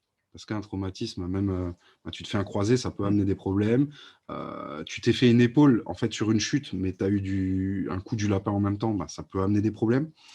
qu'est-ce que ça a pu amener comme problème d'un point de vue sensoriel, donc proprioceptif au niveau du genou. Une opération, c'est pas anodin quand même. Donc du coup, où en est la calibration sensorielle d'un point de vue proprioceptif au niveau du genou, etc. Et ensuite, regarder d'une manière plus globale la personne en face de moi et comprendre, en fonction du bilan, qu'ils soient en posturo, en réflexe archaïque, en neuro, mais en fonction du bilan, quelles sont les portes d'entrée sensorielle ou l'intégration sensorielle qui posent souci. Et en fonction de ça, euh, les exercices sont là pour optimiser le système nerveux et aller chercher, comme tu l'as dit, les causes. Et donc, du coup, ce ne sont pas des protocoles où hey, il est à semaine plus 7 suite à une LMA des ischio. Il faut faire des sprints, temps de sprint à vitesse max. On peut intégrer de la survitesse, nanani, temps de renfort et tout. Oui, Ouais, c'est pas écrit, quoi. effectivement, il y a tous ces exos-là, toute cette progression-là sur la pathologie, mais qui, quelque part, est vachement drivé par le kiné. Et toi, tu prends la suite du kiné. Mais moi, ce qui va m'intéresser en tant que triathlète, parce que les ischios, tu ne fais pas 2 heures sur l'ischio blessé tous les jours, 7 jours sur 7. C'est-à-dire tu vas avoir la partie ischio, bien sûr, mais il y a tout le reste à côté. Et tout le reste à côté, pendant cette période de réhabilitation, ben ça va être aussi l'objectif de comprendre qui est en face de toi et d'où viennent les déséquilibres et éventuelles blessures s'il s'est blessé tout seul. Donc là, on parlait avant de pathologie Mm. sur un choc ou un truc comme ça, mais peut-être qu'il s'est blessé tout seul, ben comment ça se fait? Voilà. Et la neuro permet de répondre à ces questions-là, en fait, tout simplement. Et c'est pour ça que je suis allé Yes. vers ça, parce que j'avais ces problématiques sur le terrain en tant que triathlète. Ouais, ouais, c'est bien, en fait, toujours chercher à aller plus loin dans la compréhension des soucis Mmh, et, euh, et puis voilà, adapter le meilleur à un instant T à une personne parce que il y a la plupart des gens, bah, toi, ceux qui viennent te voir principalement, tes prépas physiques, tu mmh, as beaucoup de sportifs de haut niveau, donc il faut un moment que tu leur apportes quelque chose tout de suite de concret. Et, ouais, euh, et puis, bon, moi, je vois, je suis plus monsieur et madame tout le monde qui vient mmh, me voir. Et eux, bah, en général, quand ils viennent voir le posturologue, ils ont fait 50 kinés, 50 ostéos, 50, enfin, plein mmh, de, plein de professionnels différents. Et ils attendent aussi une réponse, parce que ça fait longtemps qu'ils ont ça, et ils attendent une réponse mmh, concrète et assez rapide. Et c'est vrai que rapidement, on peut se diriger vers quelque chose de mieux, quoi. Après, ouais. pour l'ancrer dans le temps, comme tu disais, il faut Ouais, l'année. faut du temps, ouais. Il faut Ouais, l'année on part posturale, sur un mais an, ouais. ouais, c'est ça, ouais. Mmh, Yes. yes. Est-ce que vous avez des Ok. questions? Vincent, Xavier, Merlette, Bastien?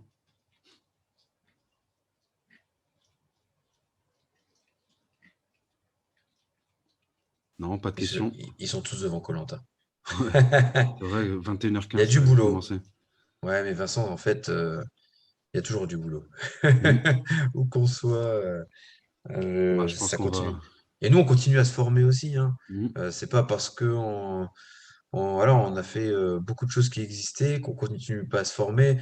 On essaie encore aller chercher des choses complémentaires et puis de les ramener dans notre philosophie, de pouvoir les mmh, adapter à ce qu'on fait déjà en se disant, ouais, bah, tiens, maintenant on parle de ça et c'est vrai, punaise, ça a tellement de sens, il faut mmh. qu'on l'intègre, quoi. Donc c'est ça. Et après, on n'intègre pas des choses parce qu'elles sont en effet de mode. On intègre des choses parce que ça marche, quoi. Et on teste, on expérimente. Voilà. Et on se dit, punaise, ça a sa place dans un protocole. Et voilà, c'est dommage de ne pas avoir tout groupé ensemble. Donc voilà, c'est ce qu'on essaie de faire, hein. Et on continue à se former. Je sais pas, Romain, tu as fait pas mal de formations cette année en plus, hein. Ouais, ouais. Euh, donc voilà, moi J'en je ai fait suis. quelques-unes. Après, c'est pas du tout sur la neuro et tout ça, hein. Ouais. Moi, j'ai fait la certification triphasique, j'ai fait une formation sur le spring de Altis, Mm. etc., etc. Donc, ouais, vous pouvez trouver ça. Hop, là, il y a une question sur les formations que vous avez faites. Je te mets un lien dans le chat et en fait, tu regarderas. Ouais, c'est pas beaucoup, c'est pas très loin après le début. Tu as des onglets découvrir le parcours d'Adrien, le parcours de Romain, le parcours de Sébastien. Ouais. D'accord? Donc, c'est sur Tu ce trouveras en fait lien-là. ouais, l'ensemble Et de tu notre trouves cursus. l'ensemble de notre cursus jusqu'en janvier, il semble, il faut qu'on mette à jour. Ouais, on l'a pas mis à jour depuis janvier et c'est vrai qu'on a continué à se former. Donc, Enfin, moi, j'en ai 4 5 en plus des formations. Après, on ouais. n'avait déjà pas tout mis, parce que on est un peu excité de ça, mais là, tu as la plupart des formations qu'on a suivies. Ouais. Voilà. Donc, voilà. Est-ce que vous avez des questions? D'autres questions? Quelque chose qui vous taraude? Je sais pas, peut-être une question un peu plus portée sur la pratique par rapport à... Parce que là, si vous êtes là ce soir, c'est que à un moment, vous êtes posé la question de la posturologie, qu'est-ce qu'elle peut m'apporter? Donc, n'hésitez pas. Alors, c'est vrai que nous, on dit posturologie parce que c'est le terme vulgarisé, mais c'est vrai que nous, on a vite mis en place aussi le RNP pour reprogrammation neuroposturale ou réathlétisation neuroposturale, Mm. parce que en fait, tout est mixé, on fait plein de choses en même temps, quoi. Là, Ouais. on ne parle même pas des liens qu'on peut faire avec l'émotionnel et la posture, mais donc voilà, il y a énormément de choses qui ont un lien encore avec ce qu'on a vu, la proprioception, le vestibulaire et tout ce qui est anxiété, Ouais. stress, etc., etc. Et là, il y a Là, on toute n'en a une pas parlé littérature aussi. scientifique énorme, hein. Ouais, c'est ça. Là, on Mm. a parlé, les trois grandes bases, c'est la posturo, les réflexes archaïques et la neuro-appliquée. C'est ce qu'on Ouais, utilise au jour le jour et les outils principaux qu'on utilise. Mais au milieu de tout ça, enfin, moi, perso, j'utilise du neurolymphatique tous les jours avec les points de Chapman. ouais. Ça, on en a pas parlé plus que ça.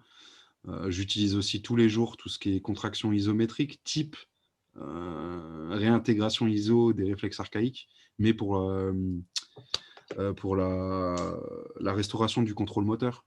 Mhm. Donc, il y a pas mal de petits trucs à faire autour de ça. J'ai fait une formation posture en ligne, mais vous allez peut-être être d'accord avec moi, c'est vraiment pas simple à distance. Comme tu disais, Adrien, il manque beaucoup de liens entre tests et exos, il manque le pourquoi. Ça dépend quelle formation tu as fait.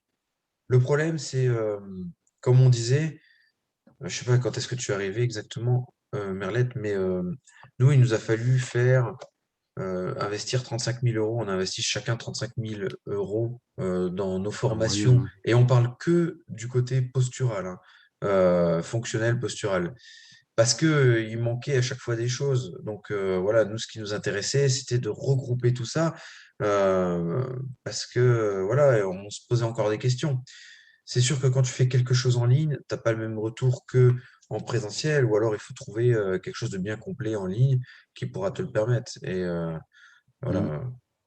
voilà, il faut. Après, c'est vrai, il manque beaucoup de liens entre les tests, les exos, le pourquoi. En fait, ce qui est intéressant, Mm, c'est il y a beaucoup moi, je viens de la prépa physique et je sais qu'il y en a beaucoup qui font. Enfin, au début, je faisais beaucoup de tests pour avoir une batterie de tests, etc. mm, Actuellement, j'en fais presque plus des tests. Parce c'est que vrai. des tests pour des tests, si tu ne les utilises pas derrière et si c'est pas pour faire quelque chose,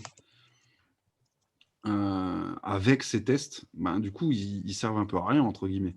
Et du coup, l'objectif des tests, c'est de pouvoir valider ou non une hypothèse que tu formules et surtout mettre en place et voir la progression d'une mise en place d'exercices ciblés sur une problématique que tu as identifiée. Et du coup, le testing doit t'amener, en recoupant les tests, sur une cible prioritaire de développement. Donc là, en gros, on a parlé de neuro, mais ça peut être du vestibulaire, de l'oculaire, et une des actions oculaires, un des problèmes au niveau vestibulaire, un problème proprioceptif en particulier. Et ensuite, derrière, c'est assez simple de trouver la progression d'exercice. Une fois que tu as le pourquoi tu fais ça, et que tu as objectivé ton test et que tu as une ligne directrice qui suit les tests, bah c'est facile en fait de mettre les exercices les uns derrière les autres. Yes, tout à fait. Les tests sont énumérés.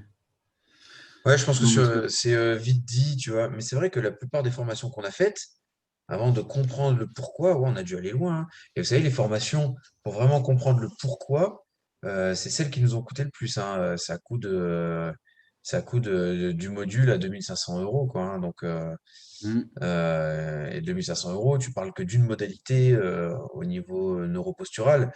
Donc, voilà, c'est sûr que si tu trouves une formation à 300-400 euros en ligne, bah ouais, tu auras peut-être un peu moins de choses, quoi. Et ouais, les formations elles existent de plus en plus, ça c'est sûr, ouais. Donc là, bah, Après, il y a après, du bon à Romain, il t'a prendre partout, partagé hein. Ouais, Romain Ouais. t'a partagé un lien. Tu peux aller checker voilà ce qu'il y a dessus et puis ça va te donner déjà un aperçu aussi de ce qu'on propose. Et yes, super. Et puis après, reviens vers nous si tu as des questions. Tu peux même nous contacter, hein, je crois, sur la page que tu as donnée. Il y a un lien pour Ouais. nous téléphoner et on book un entretien. On peut juste tu sais, discuter de ce que tu as appris pour l'instant et ce que tu recherches, tu vois, et de ce que ça peut t'apporter. Si tu as certaines choses que tu n'as pas compris dans la Mm. formation que tu avais faite, bah, tu nous demandes et puis on va essayer de te guider, tu vois. Voilà, C'est on quoi, aime bien échanger, hein. c'est quoi un des tests, par exemple, où tu n'as pas trop compris le pourquoi, euh, ce qu'on attend, les observables, etc. Mhm. Et le test, enfin, en gros, le test, quoi.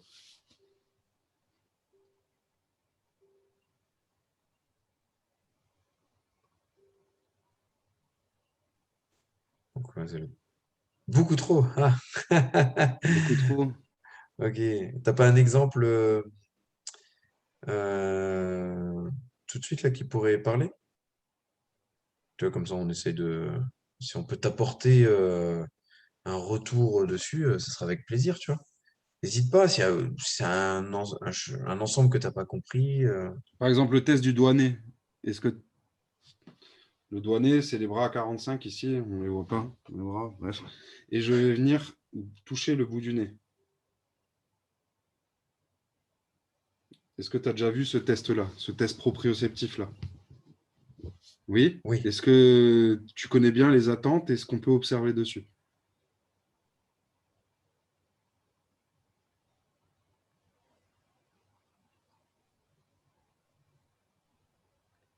On attend, on attend. Ouais, c'est un suspense. Après, tu peux prendre la parole hein, si tu veux. Mais là, tu débranches enfin, tu rebranches ton micro. Mais Les attentes, oui, mais pas le reste. OK. Et donc, du coup, qu'est-ce que tu observes?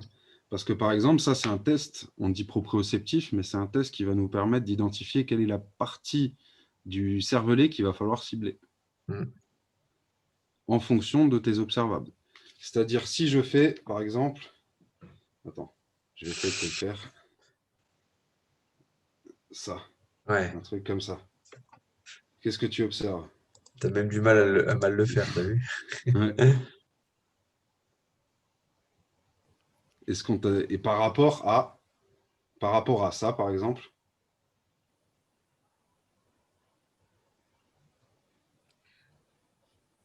Vous m'entendez? ouais, Ouais, très très bien. salut. J'ai pas l'habitude de prendre la parole, c'est pour ça que je suis restée sur le clavier. Pas de Mais c'est pas souci. grave. On est entre nous, hein. C'est intime.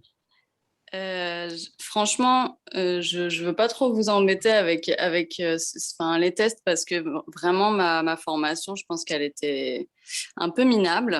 Le gars, il énumère les choses et enfin, il parlait comme si tout le monde était au courant de tout ce qu'il allait annoncer, comme si c'était limpide pour tout le monde en fait. Donc c'était non, je saurais même pas te dire ce que j'observe. Enfin, mis à part le fait que la deuxième fois, tu l'as fait plus lentement, que c'était moins précis. Mais à part ça, voilà.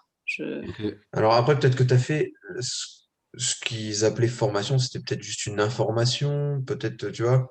Après, on Alors, connaît pas le contexte, hein.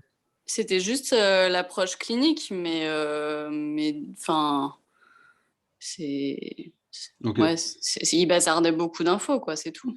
Bah, pour te faire un petit truc simple, alors, du coup, sur celui-là, le douanier, si tu l'as déjà vu, c'est un test de proprio. Et Ouais. si tu veux, on va regarder la personne en face de nous faire son douanier. Donc, normalement, on le fait les yeux fermés. On va regarder déjà la précision, d'accord? Mhm. Est-ce qu'il touche bien le bout du nez? Par contre, moi, ce que je regarde en premier, c'est est-ce que le centre du corps bouge? C'est-à-dire, est-ce que quand il vient mettre sur le nez, on voit le centre du corps qui bouge ou une petite perte d'équilibre? S'il y a ça, ça m'indique qu'il y a la partie centrale du cervelet, c'est-à-dire le vermis qui pose souci. Le vermis, pour aller le stimuler, donc tu peux avoir une personne comme ça, où tu fais un doigt nez, il y a la partie centrale qui bouge. Derrière, tu peux aller faire des saccades verticales. Ces saccades verticales vont te permettre de stimuler, on va dire, et travailler autour du vermis, le centre du corps, etc. Et d'aller améliorer, tu peux refaire le test, et derrière, la personne, si ça se trouve, elle bougera beaucoup moins au niveau du centre du corps. Donc, rien à... D'accord. Donc ça, c'est un test. l'exercice n'a rien à voir, mais en fonction de ce que tu as observé, là, on va aller voir ce qui se passe au niveau du vermis. Est-ce qu'en stimulant le vermis, ça améliore mon test? Oui, c'est qu'il y a une entrée sensorielle, c'est qu'il y a un souci au niveau du vermis et qu'on va pouvoir aller chercher les différentes entrées sensorielles qui peuvent permettre de stimuler au niveau du vermis. Derrière, on va avoir des personnes qui ont un problème avec une épaule qui monte, etc. Ou un coude qui pose souci. D'accord? Tout ça, c'est partie latérale du cervelet, médiane du cervelet. Épaule, coude, c'est médiane. Et derrière, tu peux avoir un problème vraiment où ça ralentit et ça vient toucher, ou alors c'est pas précis. Là, c'est vraiment partie latérale du cervelet. En fonction de... Là, je t'ai donné juste 3 observables. Il peut y en avoir d'autres, il y en a d'autres. Mais en fonction de rien que ces 3 observables, c'est-à-dire est-ce que ça bouge au centre? Est-ce que l'épaule, le coude a un problème pendant le mouvement? D'accord? Par exemple, il arrive là et en fait, il y a un coude qui monte, qui redescend. Est-ce que ce n'est pas précis? Tu peux déjà savoir quelle est la partie du cervelet qu'il va falloir cibler. Et en fonction de cette partie du cervelet, tu as déjà une liste d'exercices qui est différente et qui va te permettre, en testant tout de suite l'exercice, puis en refaisant ton test, d'aller voir si effectivement tu as bien vu et si effectivement il va falloir travailler autour de ça. Je ne sais pas si c'est clair. Bah, si, mais c'est le genre de choses que j'attendrais dans une formation et je me rends compte que le mec, il présentait une partie des observables et pas les autres. Donc, forcément, Ouais, tu peux rien en faire. c'est ça. Et puis, c'est pas clair. C'est bien de donner l'observable, mais là, t'expliques les choses de manière assez pédagogique. C'est simple, quoi. Je le comprends. Je n'ai pas fait bac plus 12, mais je le comprends, quoi. Ouais, après, ça dépend tu sais, c'est toujours pareil, tu vois, si la formation, tu l'as payée, je sais pas, moi, 200 euros, bah, le mec, il allait pas te donner grand-chose. Moi, ça m'est arrivé de faire des formations où je posais des questions au formateur, il ne savait pas pourquoi il en arrivait là dans son correctif, et il me disait, bah, je le fais parce que c'est marqué. Et le mec n'était pas capable d'appliquer non plus ce qu'il nous apprenait. Bon, bah, là, il y a 2 possibilités, c'est soit bah, celui qui t'a appris ça, bah, il n'y connaît rien. Et la deuxième possibilité, c'est tout simplement, bah, c'était une formation sur L'intro. Internet d'introduction et il n'a pas voulu donner plus de contenu pour 200-300 euros, tu vois. Ouais, c'est un peu plus de 300 euros. Le gars avait l'air de s'y connaître, mais en effet, on te donne des petites miettes et puis on te laisse un peu sur le carreau, quoi. Ouais, Donc, c'est frustrant. Ouais. ouais. Après, C'est ce qu'on trouvait aussi, nous, à se former un peu partout. Et c'est pour ça qu'on a fondé Labo, d'ailleurs. C'était pour arrêter de faire miroiter les gens, quoi, avec X mille trucs et de tout centraliser quelque part, quoi. et Bah, c'est d'essayer, parfait. ouais. Voilà, et il y a plein de tests comme ça où c'est ce qu'on disait avant avec Adrien, c'est que les consignes sont super importantes. Mm. Et Ouais. du coup, sur un douanet, il y a plein de consignes derrière qui sont super importantes. Parce que le douanet, tu peux le faire comme ça, hein. Mm. Mm. Mais tu vas pas observer grand-chose en fait. C'est Et ça, tu vas pas développer grand-chose non plus. Donc, c'est ça. Ah, Bah, parfois, moins tu donnes de consignes parce que tu veux vraiment ne ouais. pas influencer la personne et d'autres fois, tu veux vraiment observer quelque chose de précis. Et là, comme tu l'as dit tout à l'heure, il faut vraiment cadrer les choses En fait, il te faut et... Tu as tout à fait raison. Il te faut sur les tests des consignes qui vont te permettre de standardiser le test et pouvoir faire des avant-après. Mm. Sinon, tu n'arriveras pas à voir si ton exercice que tu as fait par la suite a été vraiment efficace, si tu n'arrives pas à le standardiser. Mais du coup, il ne faut pas en dire trop. Par contre, le douanet, c'est aussi un exercice de développement. C'est à la fois un test et un exercice. Donc, ouais, il y en a quelques-uns, des exos comme ça, qui sont à la fois un test, mais en vrai, chaque exercice est un test en soi, si tu sais quoi observer. Mais du coup, si tu l'utilises en tant qu'exercice, tu vas donner des consignes de réalisation très précises, et l'objectif de la personne va être de réaliser, il y a 4 étapes en fait, pour réaliser un exercice. La première, c'est avec une amplitude juste, etc. Derrière, caler la respiration. Derrière, relâcher toutes les autres parties du corps qui ne doivent pas travailler, etc. Et après, tu as les consignes bien précises. Et ces consignes bien précises, c'est ce qui va pouvoir permettre à ce que le sportif, en l'occurrence pour moi, au bout de 3 semaines, te dise c'est bon, cet exercice-là, je le maîtrise. Si Mm. tu dis fais des douanets, il va faire des doigtés, mais voilà quoi. Par contre, si tu lui dis, tu fais des doigtés, par contre, j'aimerais que tu viennes toucher précisément avec la pulpe du doigt sur le bout de ton nez, sans que ça bouge face à la glace. Tu repars uniquement à partir du moment où ton bras droit est tendu, tu as le droit de partir de l'autre côté. Une fois que tu es facile comme ça, tu vas le faire avec les 2 yeux fermés. Et je veux que ça soit toujours exactement au même moment, sur le même rythme. Pour que ça soit sur le même rythme, je vais te mettre un métronome. Et sur ce rythme du métronome, il faut qu'à chaque bip, tu touches le bout du nez précisément là où on veut. Et à l'autre bip, il faut que tu aies le bras tendu. Et en fait, toutes ces consignes sont très précises, mais c'est ce qui va permettre à l'athlète de savoir quand est-ce qu'il est en maîtrise sur l'exercice et quand est-ce qu'on va le complexifier. En ralentissant le métronome divisé par 2, par exemple. Parce que souvent, on va aller de plus en plus vite. Mais faire des exercices 2 fois plus lentement, des fois, c'est beaucoup plus dur. C'est encore mieux. Ouais, mieux, différent, stimulant.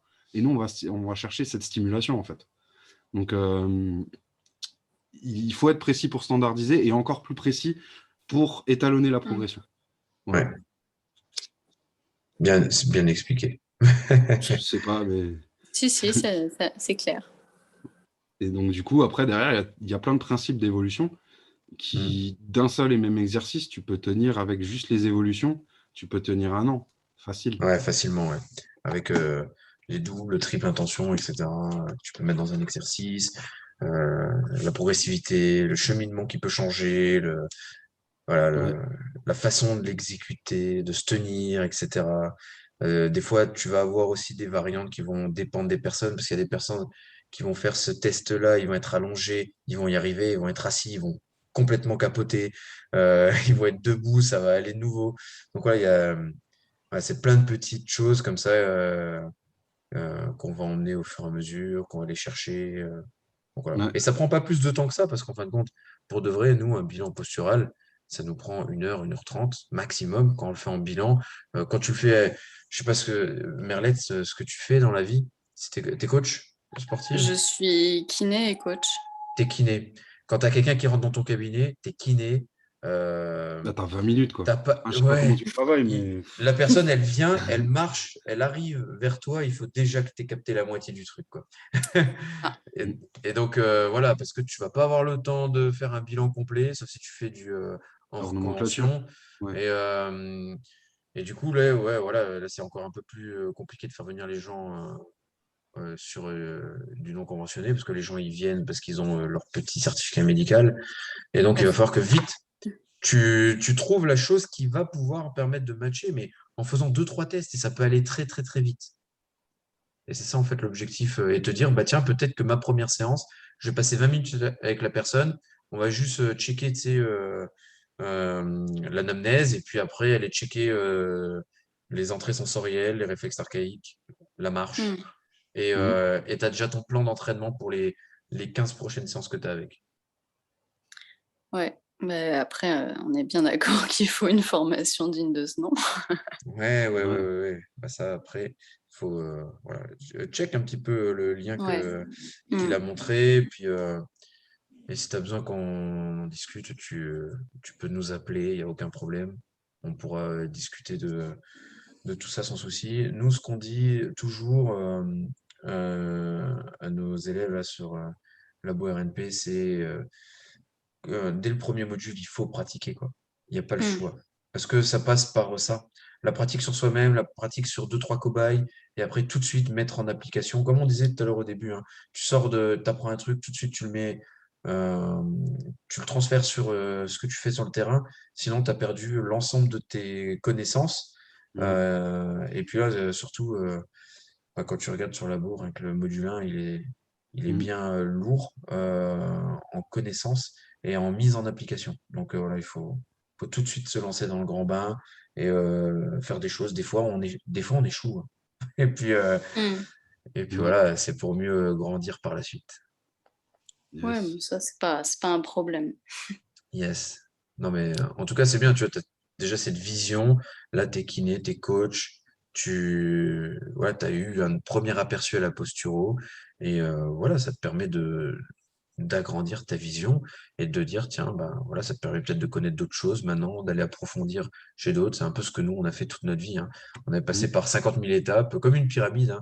on allait chercher ceux qui étaient à notre portée, et au fur et à mesure, tu grandis, tu finis aux États-Unis chez des gens qui Ouais. demandent très très cher, mais où tu vas aller affiner justement les petits détails. Mais malheureusement, ouais, il y a certaines choses qu'on voit que très loin, pas en français, et très cher. Ouais, Ouais. ouais. On est un peu en retard des fois. Ouais. Ouais, un petit peu, ouais.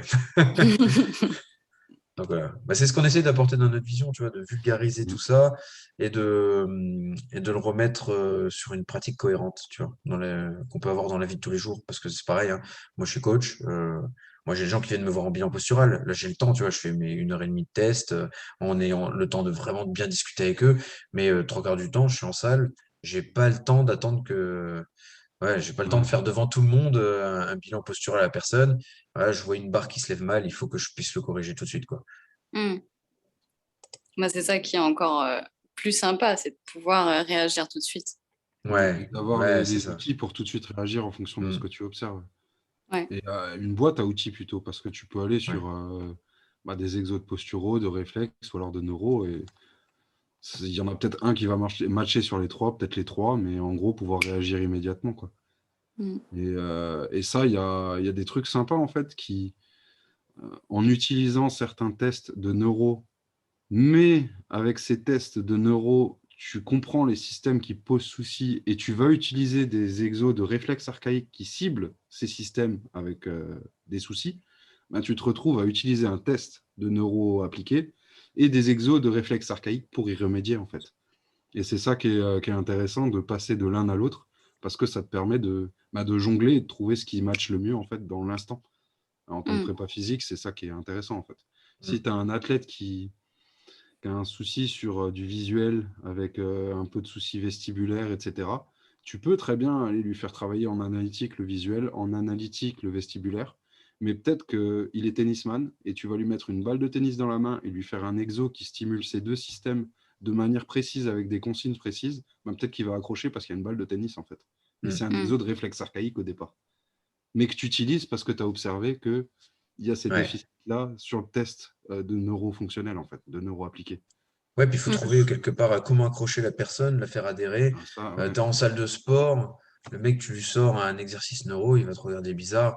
Il faut apporter le côté ludique Ouais, parce que et tu as je, des et exos, je... c'est. Ouais, ouais, c'est vrai. C'est vrai, en plus, Avec la c'est un langue. exo, tu vois. Avec la langue, tu tires la langue, tu fais la grimace d'un côté, tu lèves l'épaule de l'autre côté pour stimuler certains nerfs crâniens. Bah ouais, au milieu de la salle, vas-y. Ouais, Ça ça passe passe pas. moyen. Ouais, c'est ça, c'est ça. Non, mais il faut l'apporter par le jeu et puis souvent ça passe bien, tu vois.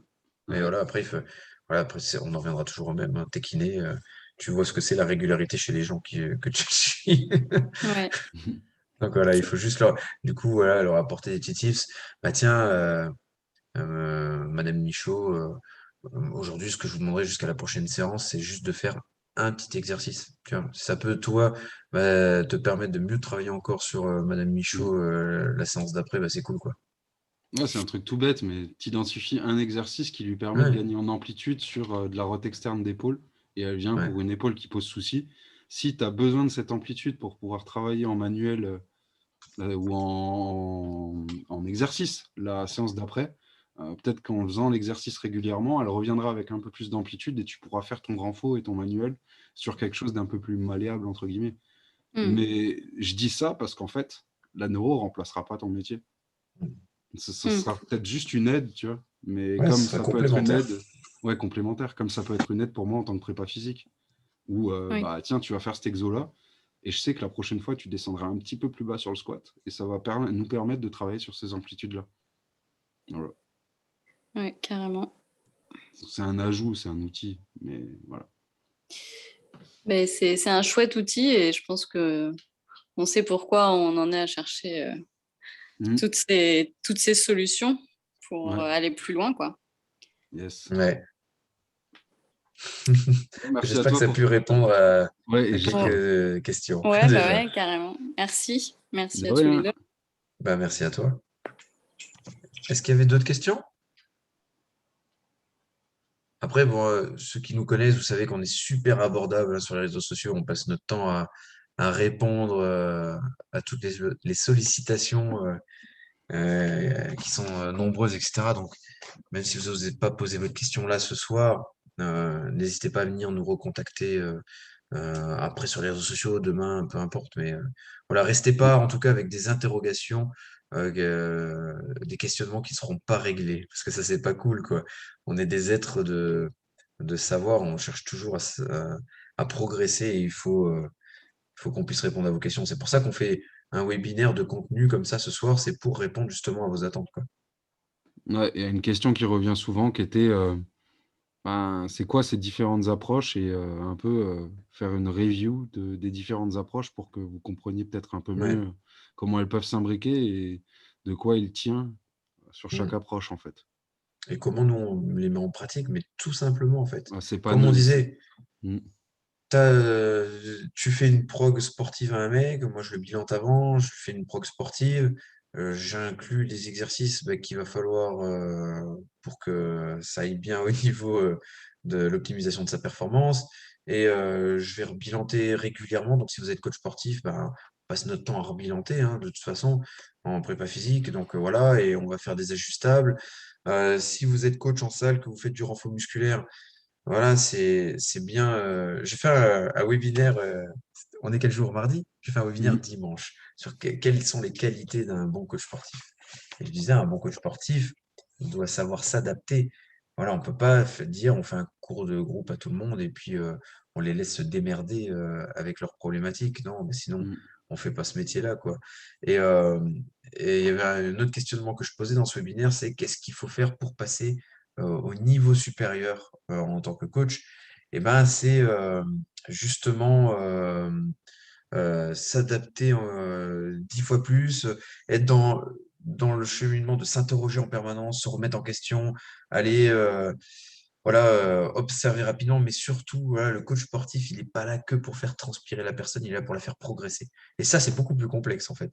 Parce que tout le monde, Mm. moi, je vous fais faire 50 burpees, voilà, vous êtes tous en transe. Et on n'aura rien gagné, quoi. Par contre, Mm. aller faire progresser la personne sans qu'elle se blesse, en optimisant ses performances, voilà, ça, c'est déjà un petit peu plus dur. C'est un peu différent. C'est Ouais. vrai. Et c'est ce qu'on recherche dans tout ce qu'on fait. Et puis là, on a parlé des réflexes archaïques, des neuros et de la posturo parce que c'est des questions qui reviennent régulièrement, un peu de tous les jours, que c'est les thématiques principales de Labo RNP. Mais rappelez-vous que dans Labo RNP, on ne s'arrête pas à ça. Il y a aussi l'émotionnel qui vient se greffer. Il y a La aussi, cognition. la structure en soi, enfin, le squelette. On parle aussi de réathlétisation, on parle de plein de choses. Donc en fait, voilà, c'est D'alimentation un peu aussi. d'alimentation aussi, Mm. voilà, des mécanismes de la douleur. Donc voilà, c'est toutes ces choses-là qu'il faut prendre en considération pour arriver à suivre au mieux les personnes. Parce que là, on donne un détail, mais par exemple sur le douanier, mais voilà, il y a plein de choses Ah, c'est un qui test rentrent parmi tant en. d'autres, quoi. Ouais, donc voilà. Parce que observer un Romberg, c'est le même principe. Ouais. Sur la perte d'équilibre, comment la personne perd l'équilibre? C'est cool, elle perd l'équilibre d'un côté, mais comment en fait? Et ce comment va indiquer quel type d'exo mettre en place, ou plutôt va te guider vers un certain type d'exercice Mm. que tu valideras par un test-retest ou pas, et qui te permettra Yes. d'aller sur d'autres exos. Et c'est comme la marche en fait, tout simplement. Tu regardes quelqu'un marcher, ben, tu as déjà des lignes directrices et c'est très cool. Et ça te permet de gagner un temps monstre. Mm. C'est pareil sur les bilans, hein. La marche, si vraiment il y a un souci qui pop, qui sort du lot, en 5 minutes, tu as fait ton bilan et tu as déjà des exos. Ouais.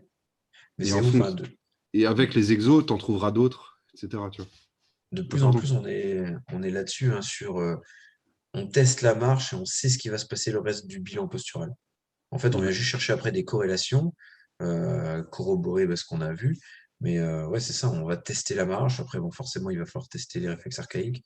Mm. Mais on sait déjà, voilà, on va déjà avoir un aperçu rapide, rien que sur un bon observateur de marche. Mais ce Et qui est c'est assez cool en facile à fait mettre en avec la place. marche, c'est que tu testes la marche et il y a certains observables qui te permettent de voir la transmission de force entre le bas et le haut du corps. Et en fonction des exercices que tu mets en place, c'est les premiers trucs qui bougent. Et en fait, tu peux très bien voir, la personne, elle marche, tu lui fais un exercice, elle marche de nouveau.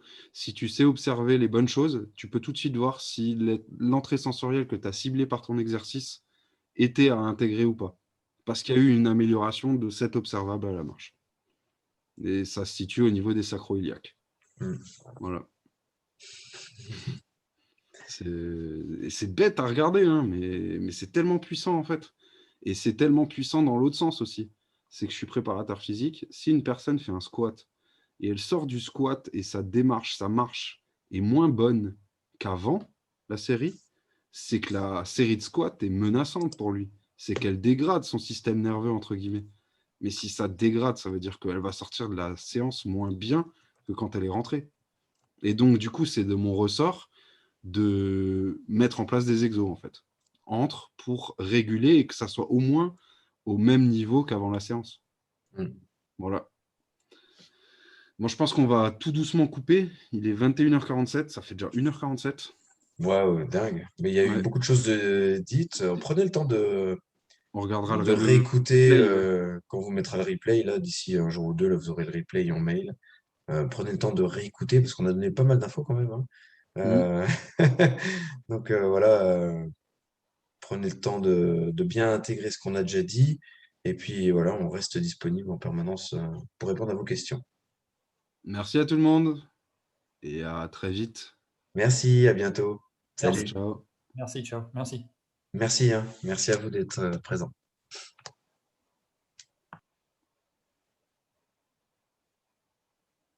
Tu coupes l'enregistrement? Ouais. Pas pareil le truc.